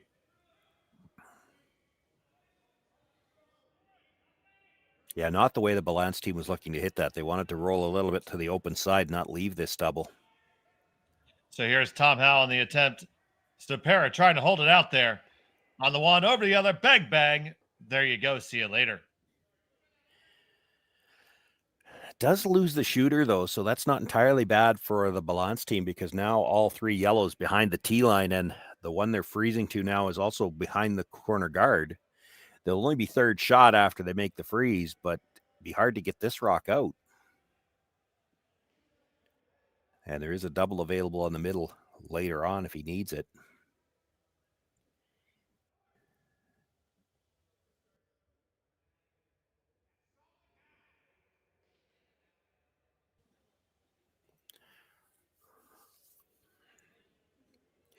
I'm playing chess in my mind now. So you're on seconds last stone now. If you make the corner freeze, Dropkin peels the guard. You probably have to replace the guard at least once. Yeah, you got to make the corner freeze first. This looks a bit spicy. And it is going to slide on in behind, not the shot they needed there.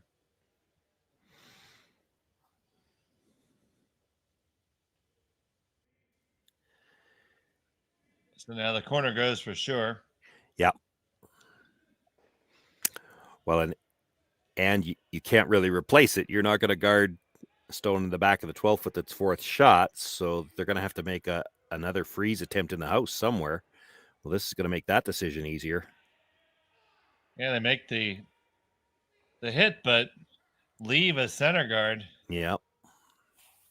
Not ideal. No.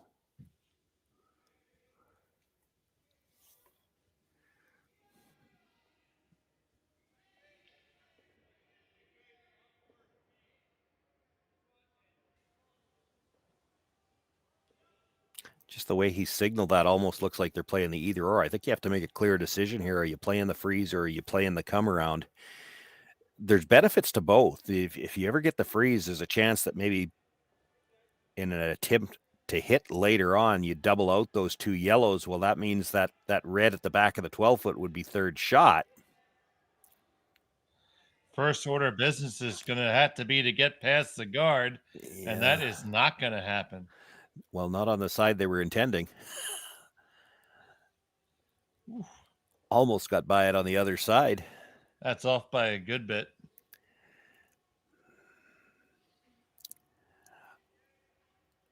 Korey Dropkin looking at the double peel. I think you're at the point where you're better off to play the come around.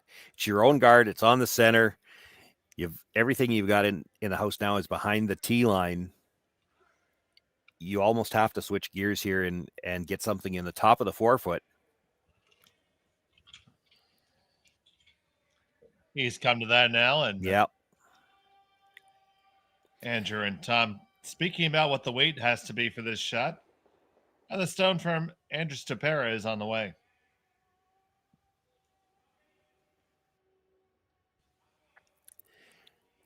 Make a good one here, and it's going to be hard for Ballance to get any more than one. And in fact, you put this right at the top of the button, dead behind cover, and you could steal this end, which would probably mean handshakes.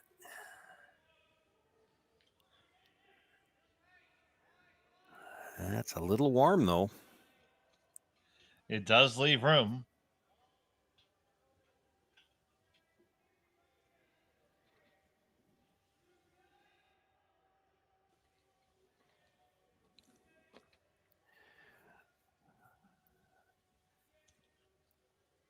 So coming from the intern side. Yeah.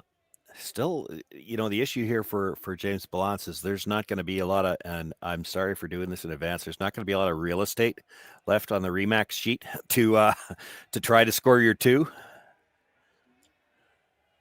It's okay. Earlier I mentioned that Korey Dropkin has, his profession is what every curler seems to do now, real estate.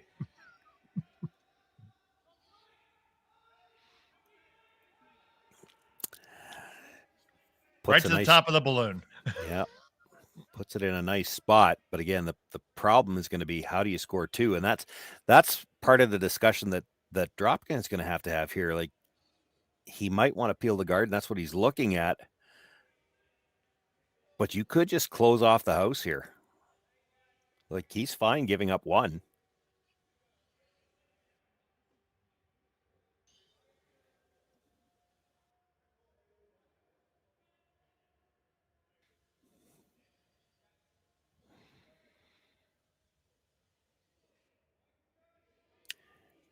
Looks like he's going to attempt the run on the guard, straight back.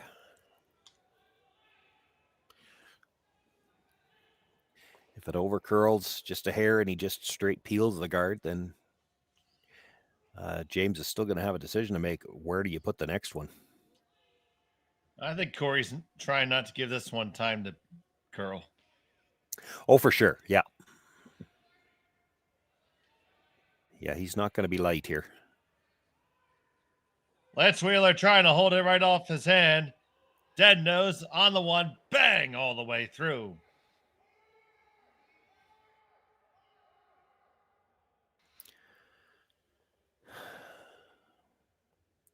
So Dropkin sits 4. There's doubles all over the place. Can you make a double and roll behind cover? I think you probably can. You can make that one for sure. I think you might even be shot at by the time you're done. Yeah. Well, and why it matters, if you can make a double and sit buried, there's going to be another double available that could bring that stone at the back of the 12-foot into play, and that complicates things a little bit more for Korey Dropkin. He does not want to give up 3 here very badly. This does not indicate to me that they're taking the double on, more that they're just going to look to remove the shot rack and trickle in behind the guard. Yeah, but if you're making a hit and roll behind the corner guard, you're probably, well, you're catching that yellow at the back of the 8-foot anyway. It's a question of how you hit it. You don't need big weight to make the double here. And you do have to roll to buried somehow or another.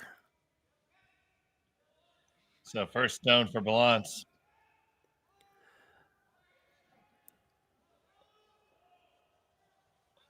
Now they're happy with it. Carve it over just a touch. Get the one, or you got to get the roll and recover. It needs to be the perfect roll. That roll's pretty good. A little unfortunate on the hit as it dead jammed at the back.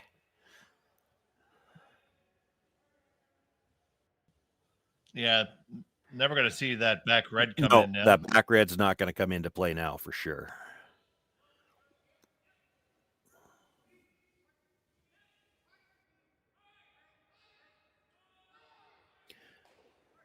So Korey Dropkin will play the draw in around, and somehow or another, James Ballance is going to have a shot at 2. Now, whether or not he can get at it direct, or if he has to play the angle run in on the tight corner guard, he's got to play for 2. So it just depends on where Korey is able to put this.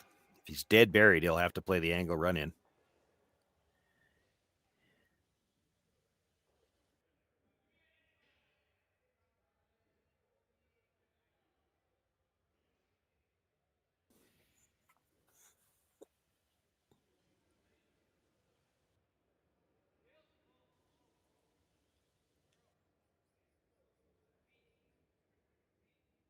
So here's the final stone of the 7th end upcoming for Korey Dropkin. Looking to tuck one underneath that cover. And lie shot stone. Yeah, the 2 possibilities here, if he dead buries it, just biting the top of the 4-foot, so he shot rocket, makes that angle run in very thin. The other possibility, and it's really tough to do it, is if you are dead buried and lined up so that red onto yellow is going to jam onto that yellow at the back. But that's a tough one to call. This one's going to be underneath the guard and full 4-foot, and they do lie the shot rack. Now that's pretty good. Just play it with the quiet weight. Yeah, it's tough. Like, if you don't get it by that yellow at the back of the 8-foot, I don't think the red at the side of the 8 is shot rock. If you're hitting it thin enough to get it by that, I don't know that you're keeping the shooter. I'd be tempted to run the red one in from the corner. Do you think you can make it from the outturn side? Yeah, I haven't seen enough of the play on this sheet. You might be able to, because I think if you jam the back one, the very back one, you might, well, boy, it's tough to say. You dead jam either of those yellows, I'm not sure your second shot on the side of the 8.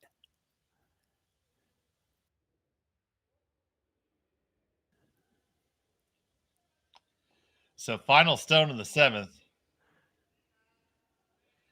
It's a must make for James Ballance. Yeah, he seems fairly confident in this. I'm not sure it's there, because to hit it thin enough to get it by the stone at the back of the 8-foot, I'm not sure you're holding the shooter. Literally with the game in the balance. Final stone of end number 7. You've been saving that up for 7 ends. This one needs to curl on up now. Just get past the guard. Just do.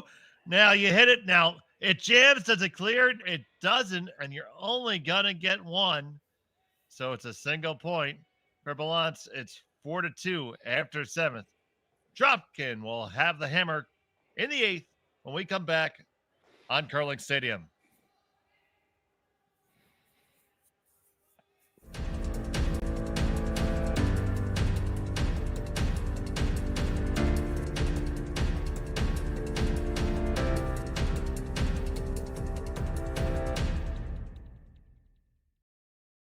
I don't remember a time when curling wasn't a part of my life.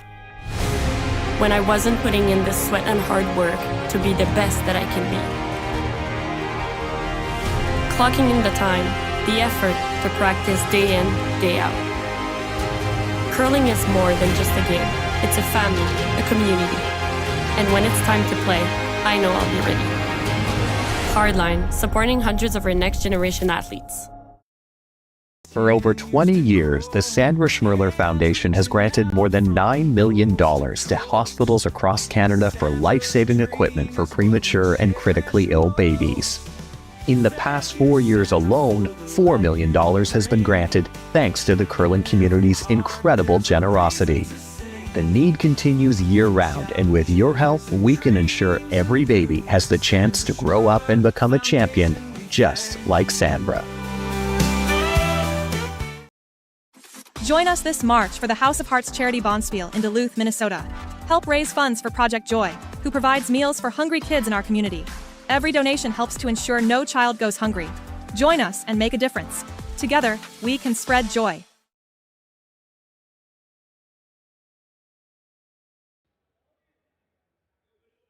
Back here at number 8. Dave Schmel and Sean Joyce here with you. Take a little look around the rings here in the opening draw of the Saville Grand Prix. Kevin Cooey with a 9-1 victory. Tied up in the 6th with Adams and Whip. Murazumi holding a 6-1 lead over Tim. Libis 4-3 over Chase Sinnott. That game in the 5th. Tal 2-1 over Dunbar. Volshak has now taken a 4-2 lead over Maeda. And Van Amsterdam. Evan still holds a 3-2 lead over Ryan Jakes. Back here on our feature, it's 4-2 in favor of Korey Dropkin. Dropkin has the hammer here in end number 8. And Sean, we were talking in the break, just didn't really think that shot was there. Yeah, no, it jammed pretty solidly at the back. Now, granted, he could have hit it a little thinner, but it's still, I don't know that it's ever going over the top of that rock and holding the shooter. I'm a little surprised they didn't look at the angle run in, but you know, you got to put that behind you now. You got to try and steal your 2 just to get to an extra end. The saving grace, as difficult as this is for the Ballance team, is that with the 5-rock free guard zone and the no tick zone, he's going to have a chance to get the guards up. Now, they got the first guard in a really good position. They're going to look for the long one here, and they still need to make sure it touches center.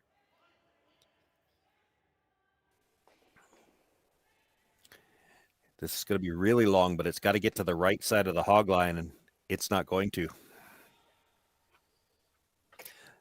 That's something you just could not afford in that situation. No. Bad enough you had to steal 2. It's tougher even still to do with 7 stones. Yeah, because the peels can start on the next one. And, you get 2 guards, you get plenty of separation. They probably can only peel 1 at a time when you do it that way. That gives you your chance to get 2 around. Now with only 1 guard in play, I mean, they can throw the second one now, but Korey can start peeling it right away. And just has Lance throw that one through.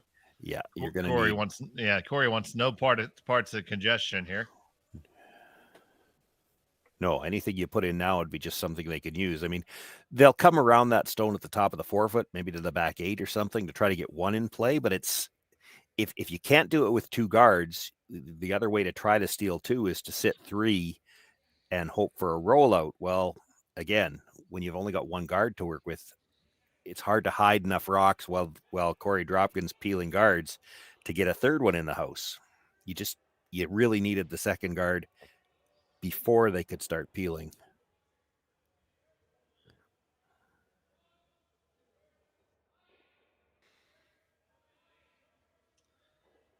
This one comes across, is going to leave an angle, though. And they're pretty close together. I feel confident he's going to be able to make contact with the 2nd guard here. I'm going to go out on a limb and say it doesn't go over the top. Now, it might drag into the stone in the rings, but Korey Dropkin won't even mind that at this point in the end. It's definitely dragging some amount when they're that close together. Here's Wheeler hard in the brush. This is not going to be very far off the nose. Leaves a corner guard. But the 2 red ones are out.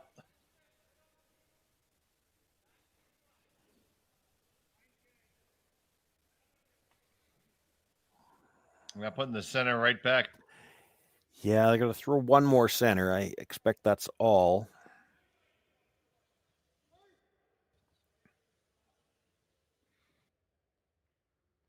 Even this, I thought they might look at coming around that stone at the top 4 foot, because you bring this to where they're looking at it. Korey Dropkin's going to come off the side of it and try to kill the corner guard as well.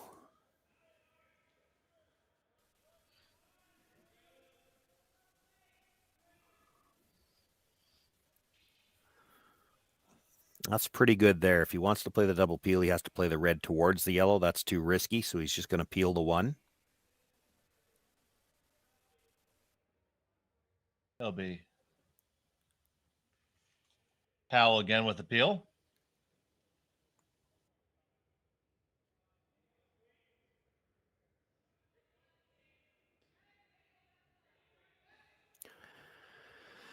So you pretty much have to come around something here. You can come around the corner guard, let him peel the corner, or you come around.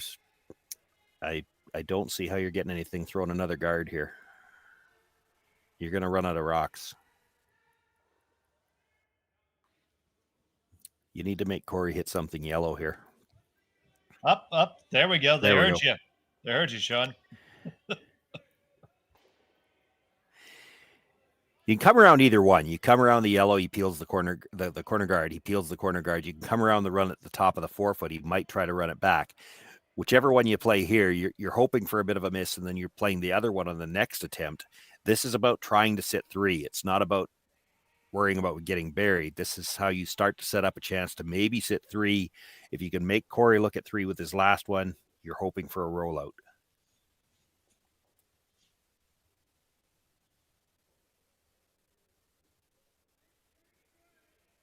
Yeah, because trailing by 2, the score being 4-2, you're going to need that help.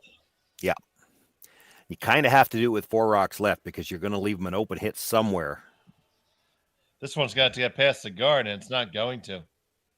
No, that kind of looked, and certainly looked like they think it might have picked something coming across the hog line as well. I think they found it. That's unfortunate right there.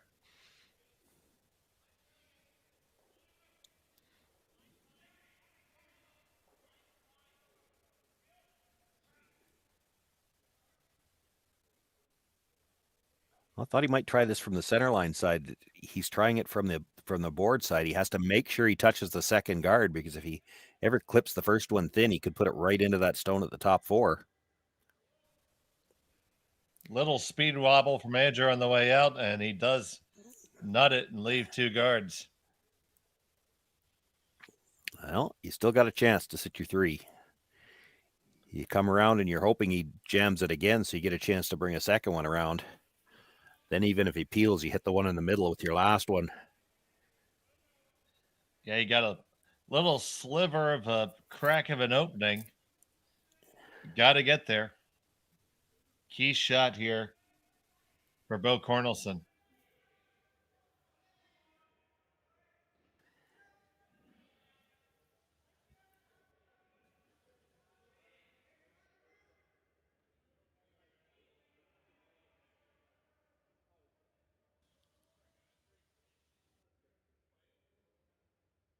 Got nice line coming by. Yeah, they can be deep here.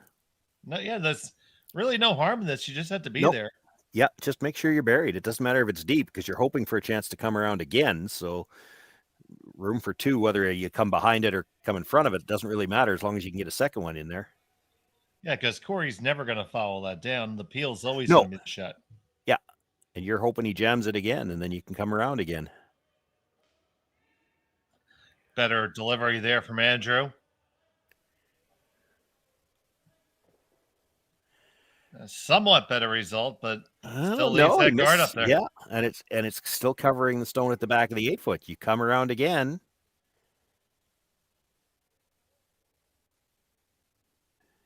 So you're saying there's a chance.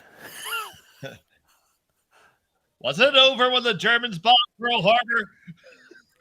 But it's not over now. For those viewers that are too young to remember that reference, that's from National Lampoon's Animal House. One of the best movies of all time.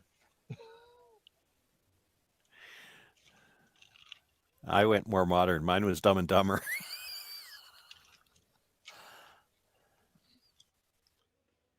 I never seen that movie because I live it.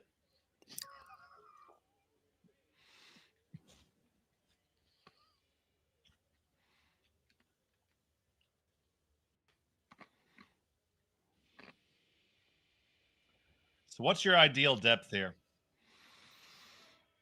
You know what? The depth on this one doesn't even matter. It's got to be dead buried. He can come right down to his own at the back if he has to. That's fine. Dead bury this one. Korey Dropkin still probably peels the corner guard because that way he knows he's going to have an open shot with the last one. Then you nose hit at the top of the 4-foot. And he probably has to play the double on the 2 on the side because I think if he nose hits the one again in the middle, he wouldn't be shot rock. In fact, it would still be a steal of 2. Just depends where this ends up.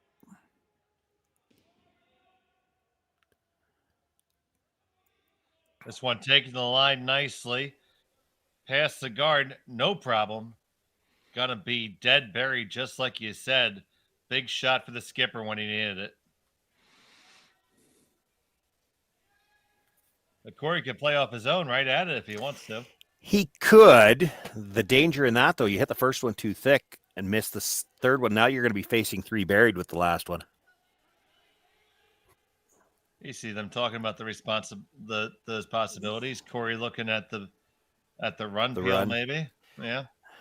I think you just peel the corner guard. The unfortunate thing for Ballance, and yet, I mean, it was mostly important to bury it.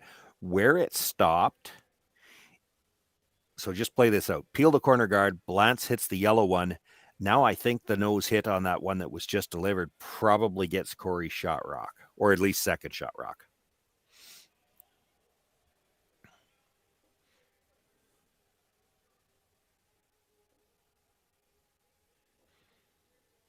So Tom Howe comes down, gives him his input. Yeah, Korey's looking at playing it as a double, which is fine. You play the guard almost straight back. You get 2 of them, game's pretty much over. The only way you could hurt yourself is if you miss the 2 in the rings and roll to leave some kind of a guard. I don't think with the weight he's throwing, there's any chance to do that. You're either going to get the straight peel or you make contact with one of those reds, which might make them all fly. And just in terms of comfort level, this is more of a Korey shot. Yeah, he's comfortable with this. There's no reason to necessarily play the straight peel on the corner, but if you get that, he's fine with that too. He'll be careful not to miss this on the board side. If he's going to miss it, it'll be the center line side and roll away. So Korey Dropkin with his first here in the 8th. A chance to kill the game right now. Right down to it. Gonna be right on the nose. 1, 2, and no, you leave them sitting too. It did double jam. So play this out, buddy. Well, it still worked out okay for Korey because James is going to have to hit the Yellowstone sit 3, but he's not going to be able to roll anywhere where Korey doesn't have a nose hit to at least sit second shot. You know, that red at the back of the 8 now that moved over and is just a sliver in the 12. No matter which nose hit Korey has got left, he's going to be beating that stone out. So he's going to have to roll out for James to have a shot here. And it's tough to leave this rock in a spot where that's possible. Or likely, I guess. It's always possible.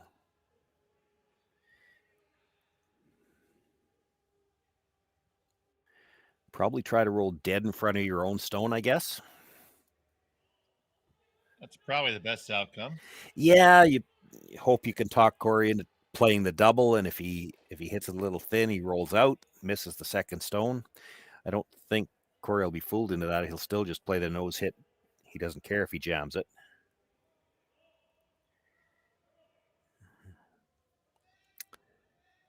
Yeah, he's going to nose hit, stay right there. So now you definitely need the rollout. Rollout's tough, though, because that yellow or that red at the edge of the 8-foot is a catcher.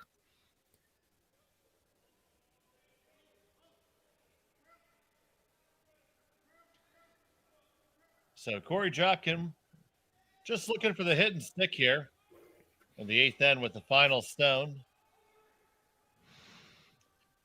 to secure the victory here in the opening draw of the Saville Grand Prix. The next draw will be the opening draw of the women's event. And Sean, you're going to have Mahoma Tabata against Corin Brown. That's easy for you to say. I haven't confirmed how I have to pronounce those names yet. Corinne Brown, I guess we know, but. So Korey Dropkin, final stone event number 8. Needs a hit and stick for the victory. This is across the line early. Lance Wheeler, he did not throw this well. Now going to plan B. Got to try to hit the other one. That might have picked as well. Got a hold there. We got an extra end. No. Oh. That caught it. And it's going to be a steal of 2 and an extra end. We're all tied up. We'll be back from the Saville Community Sports Center right after this. You're watching Curling Stadium.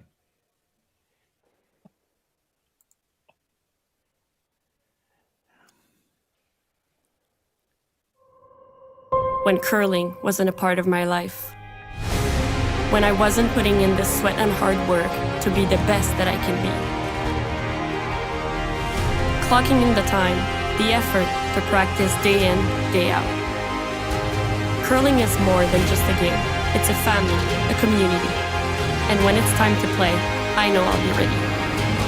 Hardline, supporting hundreds of our next generation athletes.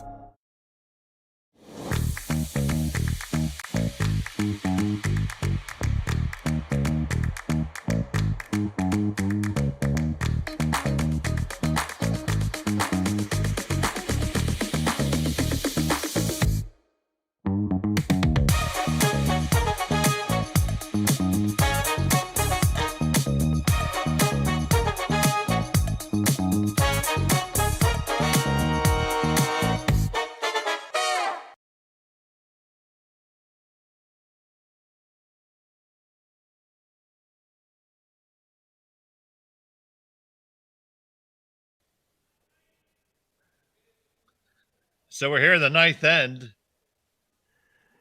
from the Saville Grand Prix.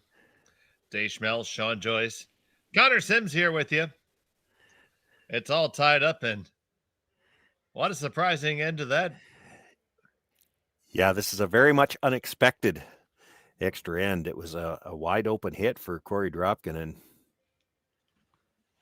definitely tight out of his hand when he threw it. They were on the brush right away, but it might have picked as well.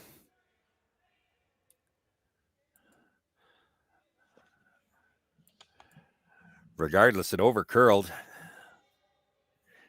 It's a steal of 2, and we're still playing. Boy, they really need this to hold on to the line, though. And it is off the line. And we're going to see a tick shot attempt.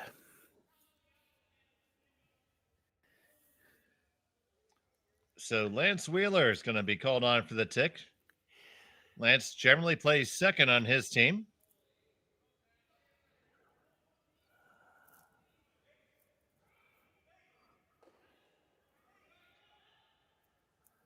Also was the skip of Team USA at the World Mixed. Going to make contact. Is it going to hang on? Is it going to hang on? It does hit the side rail. So back she goes. But no harm in trying that, I would say. No, there's no harm in trying it. You got to make an attempt at it. They're looking to see if the rock actually left a ring on the ice so they can position that stone. It looks to be a little bit of outboard of where it was, but maybe only by a hair. Yeah. It's always tough to tell exactly where. It is. And the trouble now for the Ballance team is, where do you put the next guard? Because that one's also about halfway. It's probably no good to throw a higher one, so you're going to have to play this tighter. Which will make it much more doubleable later. Later, yeah. Now, important to hold the center line on this one. And again, this one's in danger of over curling. And it is going to come into contact with the center line only because it wrecked their own. Yeah, so Korey Dropkin look for the come around. James Ballance still might have a decision to make, because you know that's a pretty easy double peel. Do you have to throw a third guard? I think you might have to throw a high one. Maybe. It's a possibility.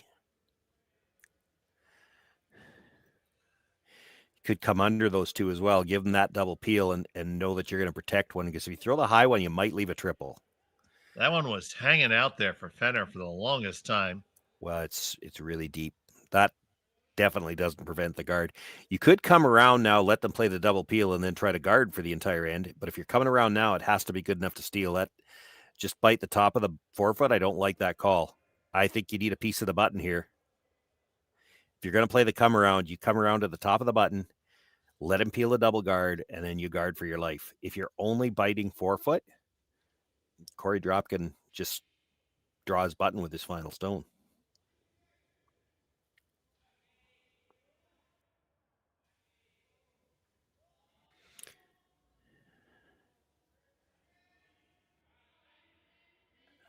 This is a long ways out there too, and maybe strong. So 2 straight stones on that track. Ran a little bit, and it's right to the Reback's balloon. Yeah, he got button out of it, though. That's not a bad result, because if Dropkin elects to play the double peel, that's a rock you could steal with. You guard it for the rest of the end, and that's the dilemma for Dropkin. Like, you could see a piece of that stone. You could go after it directly, because obviously Ballance is never going to be able to make a better rock than that one. But this is your chance to get the double peel, so they're going to play it.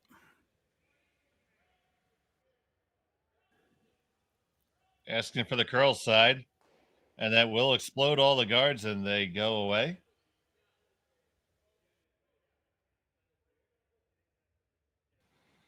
Well thrown by Tom Hell. And now there's the Alamo. Defend it at all costs.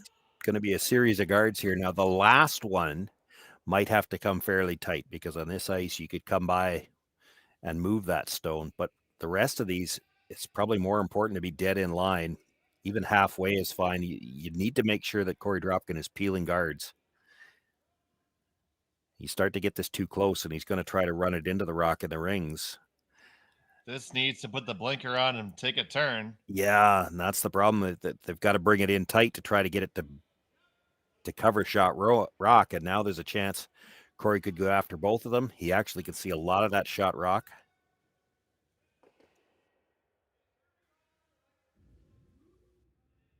Yeah, it's going to invite the draw underneath, but it won't be as good of a shot now.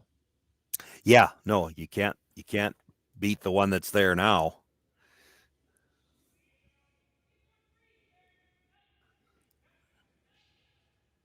So Stepera holding this one out for Hal.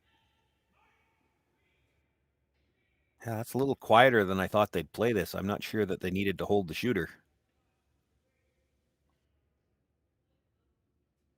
Still have to draw under, though, don't you, buddy? You could guard the guard for now.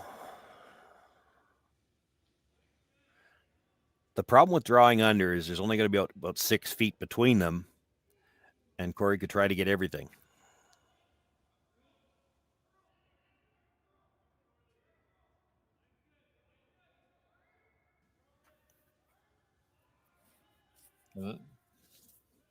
It seems the front end kind of likes the guard. If you can get a good high one, you can get a lot more separation between the 2 red stones with the guard.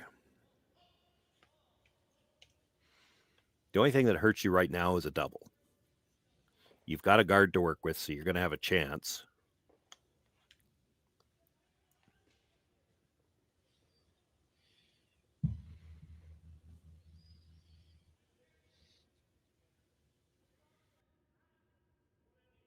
Looking for a really, really high guard. Yeah, and that's not going to be really, really high. Doesn't look like it.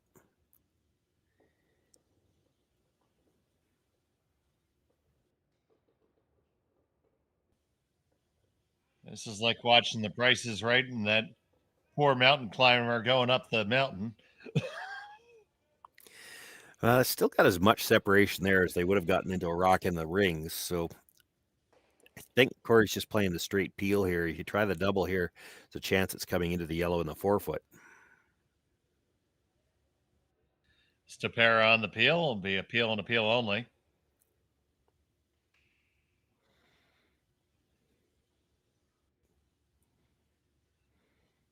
So repeat the guard, or yeah, if you played the guard on the last one, you've got to play it again here. You don't want to be going back and forth in your strategy calls. So you're saying it's not good to flip flop? No, it's not. You've committed here. And I still think there's an argument to be made that this might be the way to go. You can get more separation here as long as you get Korey just playing single peels, which just happened. You're going to have a shot to come around later on. Now, you will have to make a decision on Skip's first stone. Do you still throw a guard? Because if you throw the double guards on Skip's first and Korey knows he can't double peel them, does he play something else?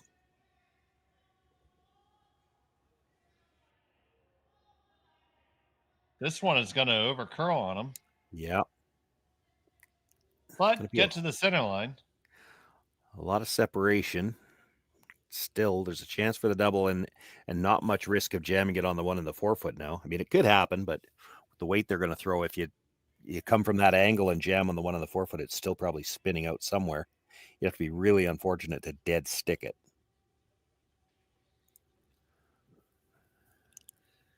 So here's the double peel attempt from Stepera.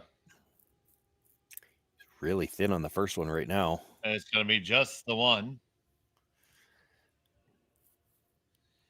Now Ballance is going to come on in. Yeah, he's going to come on in.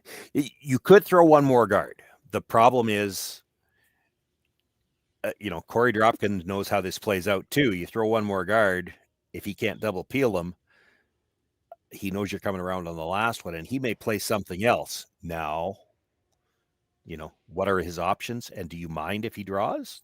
That's another thing that could be part of this discussion.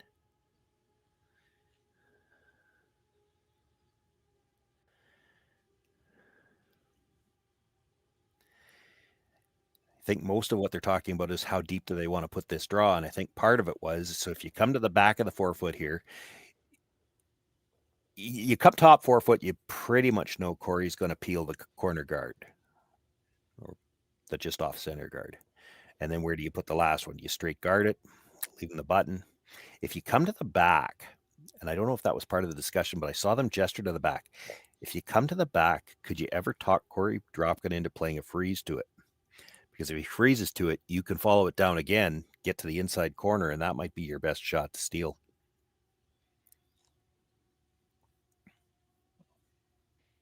We'll see how this plays out in the next couple stones. Here's the first for James Ballance in the 9th. Extra end action here from the Saville Sports Center. This needs to find the breaks. Now it takes the line right past the guard. Where is it going to settle? It's going to be full 4 on the tee line.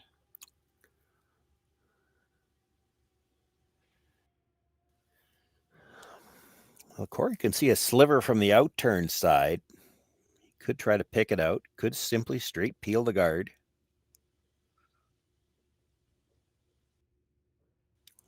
That broom, I think he's going to try to get them all.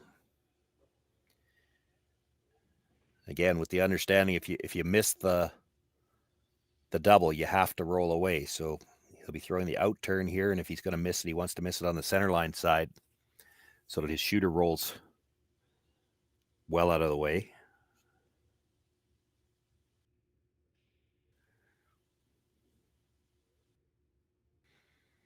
It's just off the nose to get them both. The danger here, though, is where's your shooter end up if you make the double? You'd sure hate to guard the yellow behind the tee line on the other side.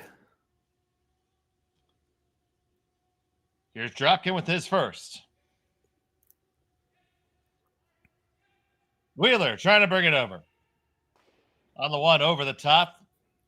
Just make the straight peel. Yeah, that might be better. I'm not so sure that if he doesn't hit that, if he hits that thick enough to catch the second one, I'm not sure that his shooter rolls away. So now the tighter guard. Got to leave Korey a couple options on the way back. You could just straight draw for it. He could even play a little hit and roll off his own. Good. But just had to make a good one here. Force your opponent to make a shot.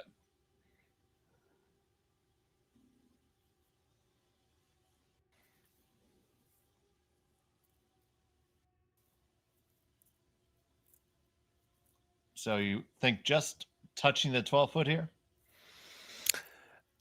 At the most, probably.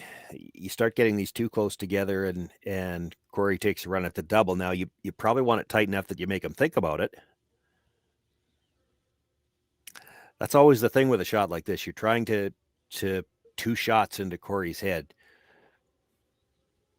At least 2. Might be 3 actually in this one because he's got the option to come off his own too. So James Ballance with his final stone in the extra.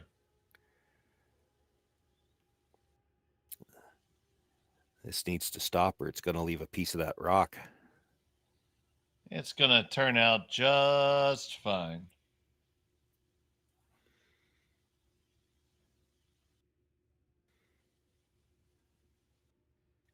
Yeah, just the 2 shots for Korey to look at. He's got the draw. Could come off the yellow, but I think more likely, I think you see most guys play the draw here, and he doesn't have to be too tight to the guard even to use that red stone in the tee line as backing. So much late movement here at the Saville Center.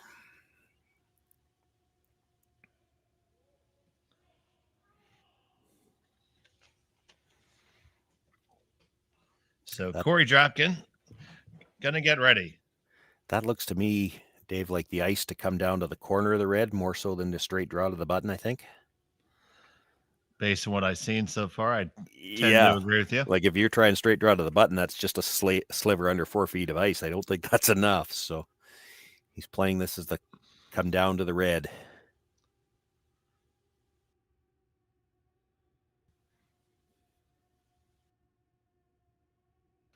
Korey Dropkin, final stone of the extra end.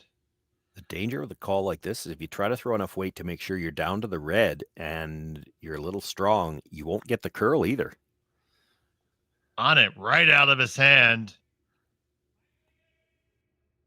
They like the line now. It's all about the weight. needs a piece of the button. Howell and Wheeler. Got to get it there. Got to get it there. It's got to get all the way there if it's going to be a win. Need a piece of the button. No, Short. It's short, and it will be a steal of 1 for the win for James Ballance. And they win this game by a score of 5-4. Yeah, certainly not the way you would have expected that to finish out, the way the last couple of ends went. But for the Ballance team, we talked about it as that 8th end was playing. Sometimes your way to score 2 is to sit 3, and they sat 3, got the bit of a mistake in here. They had one nicely buried on the side of the forefoot, and you have to draw to the button in the 9th. You just never know for sure if the speed's going to be the same down the middle. They weren't panicked about the weight early. No, they weren't. It looked like they were on it for the line more than anything else off his hand. Yeah. It just didn't get there at the end. And that will be a victory for Ballance, and they go 1-0 in their pool, and Dropkin is 0-1. Our next broadcast here on Curling Stadium will be Mahoma Tabata against Corin Brown. Sean Joyce will have the call, and that game's going to be at 2:15 Eastern Time, 12:15 Mountain Time. But for now, for Sean Joyce and Connor Sims on the production, my name's Dave Schmel. I thank you so much for watching. You've tuned in to Curling Stadium.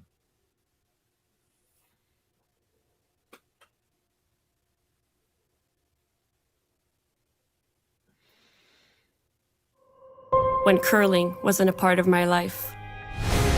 When I wasn't putting in the sweat and hard work to be the best that I can be. Clocking in the time, the effort to practice day in, day out. Curling is more than just a game. It's a family, a community. And when it's time to play, I know I'll be ready. Hardline, supporting hundreds of our next generation athletes.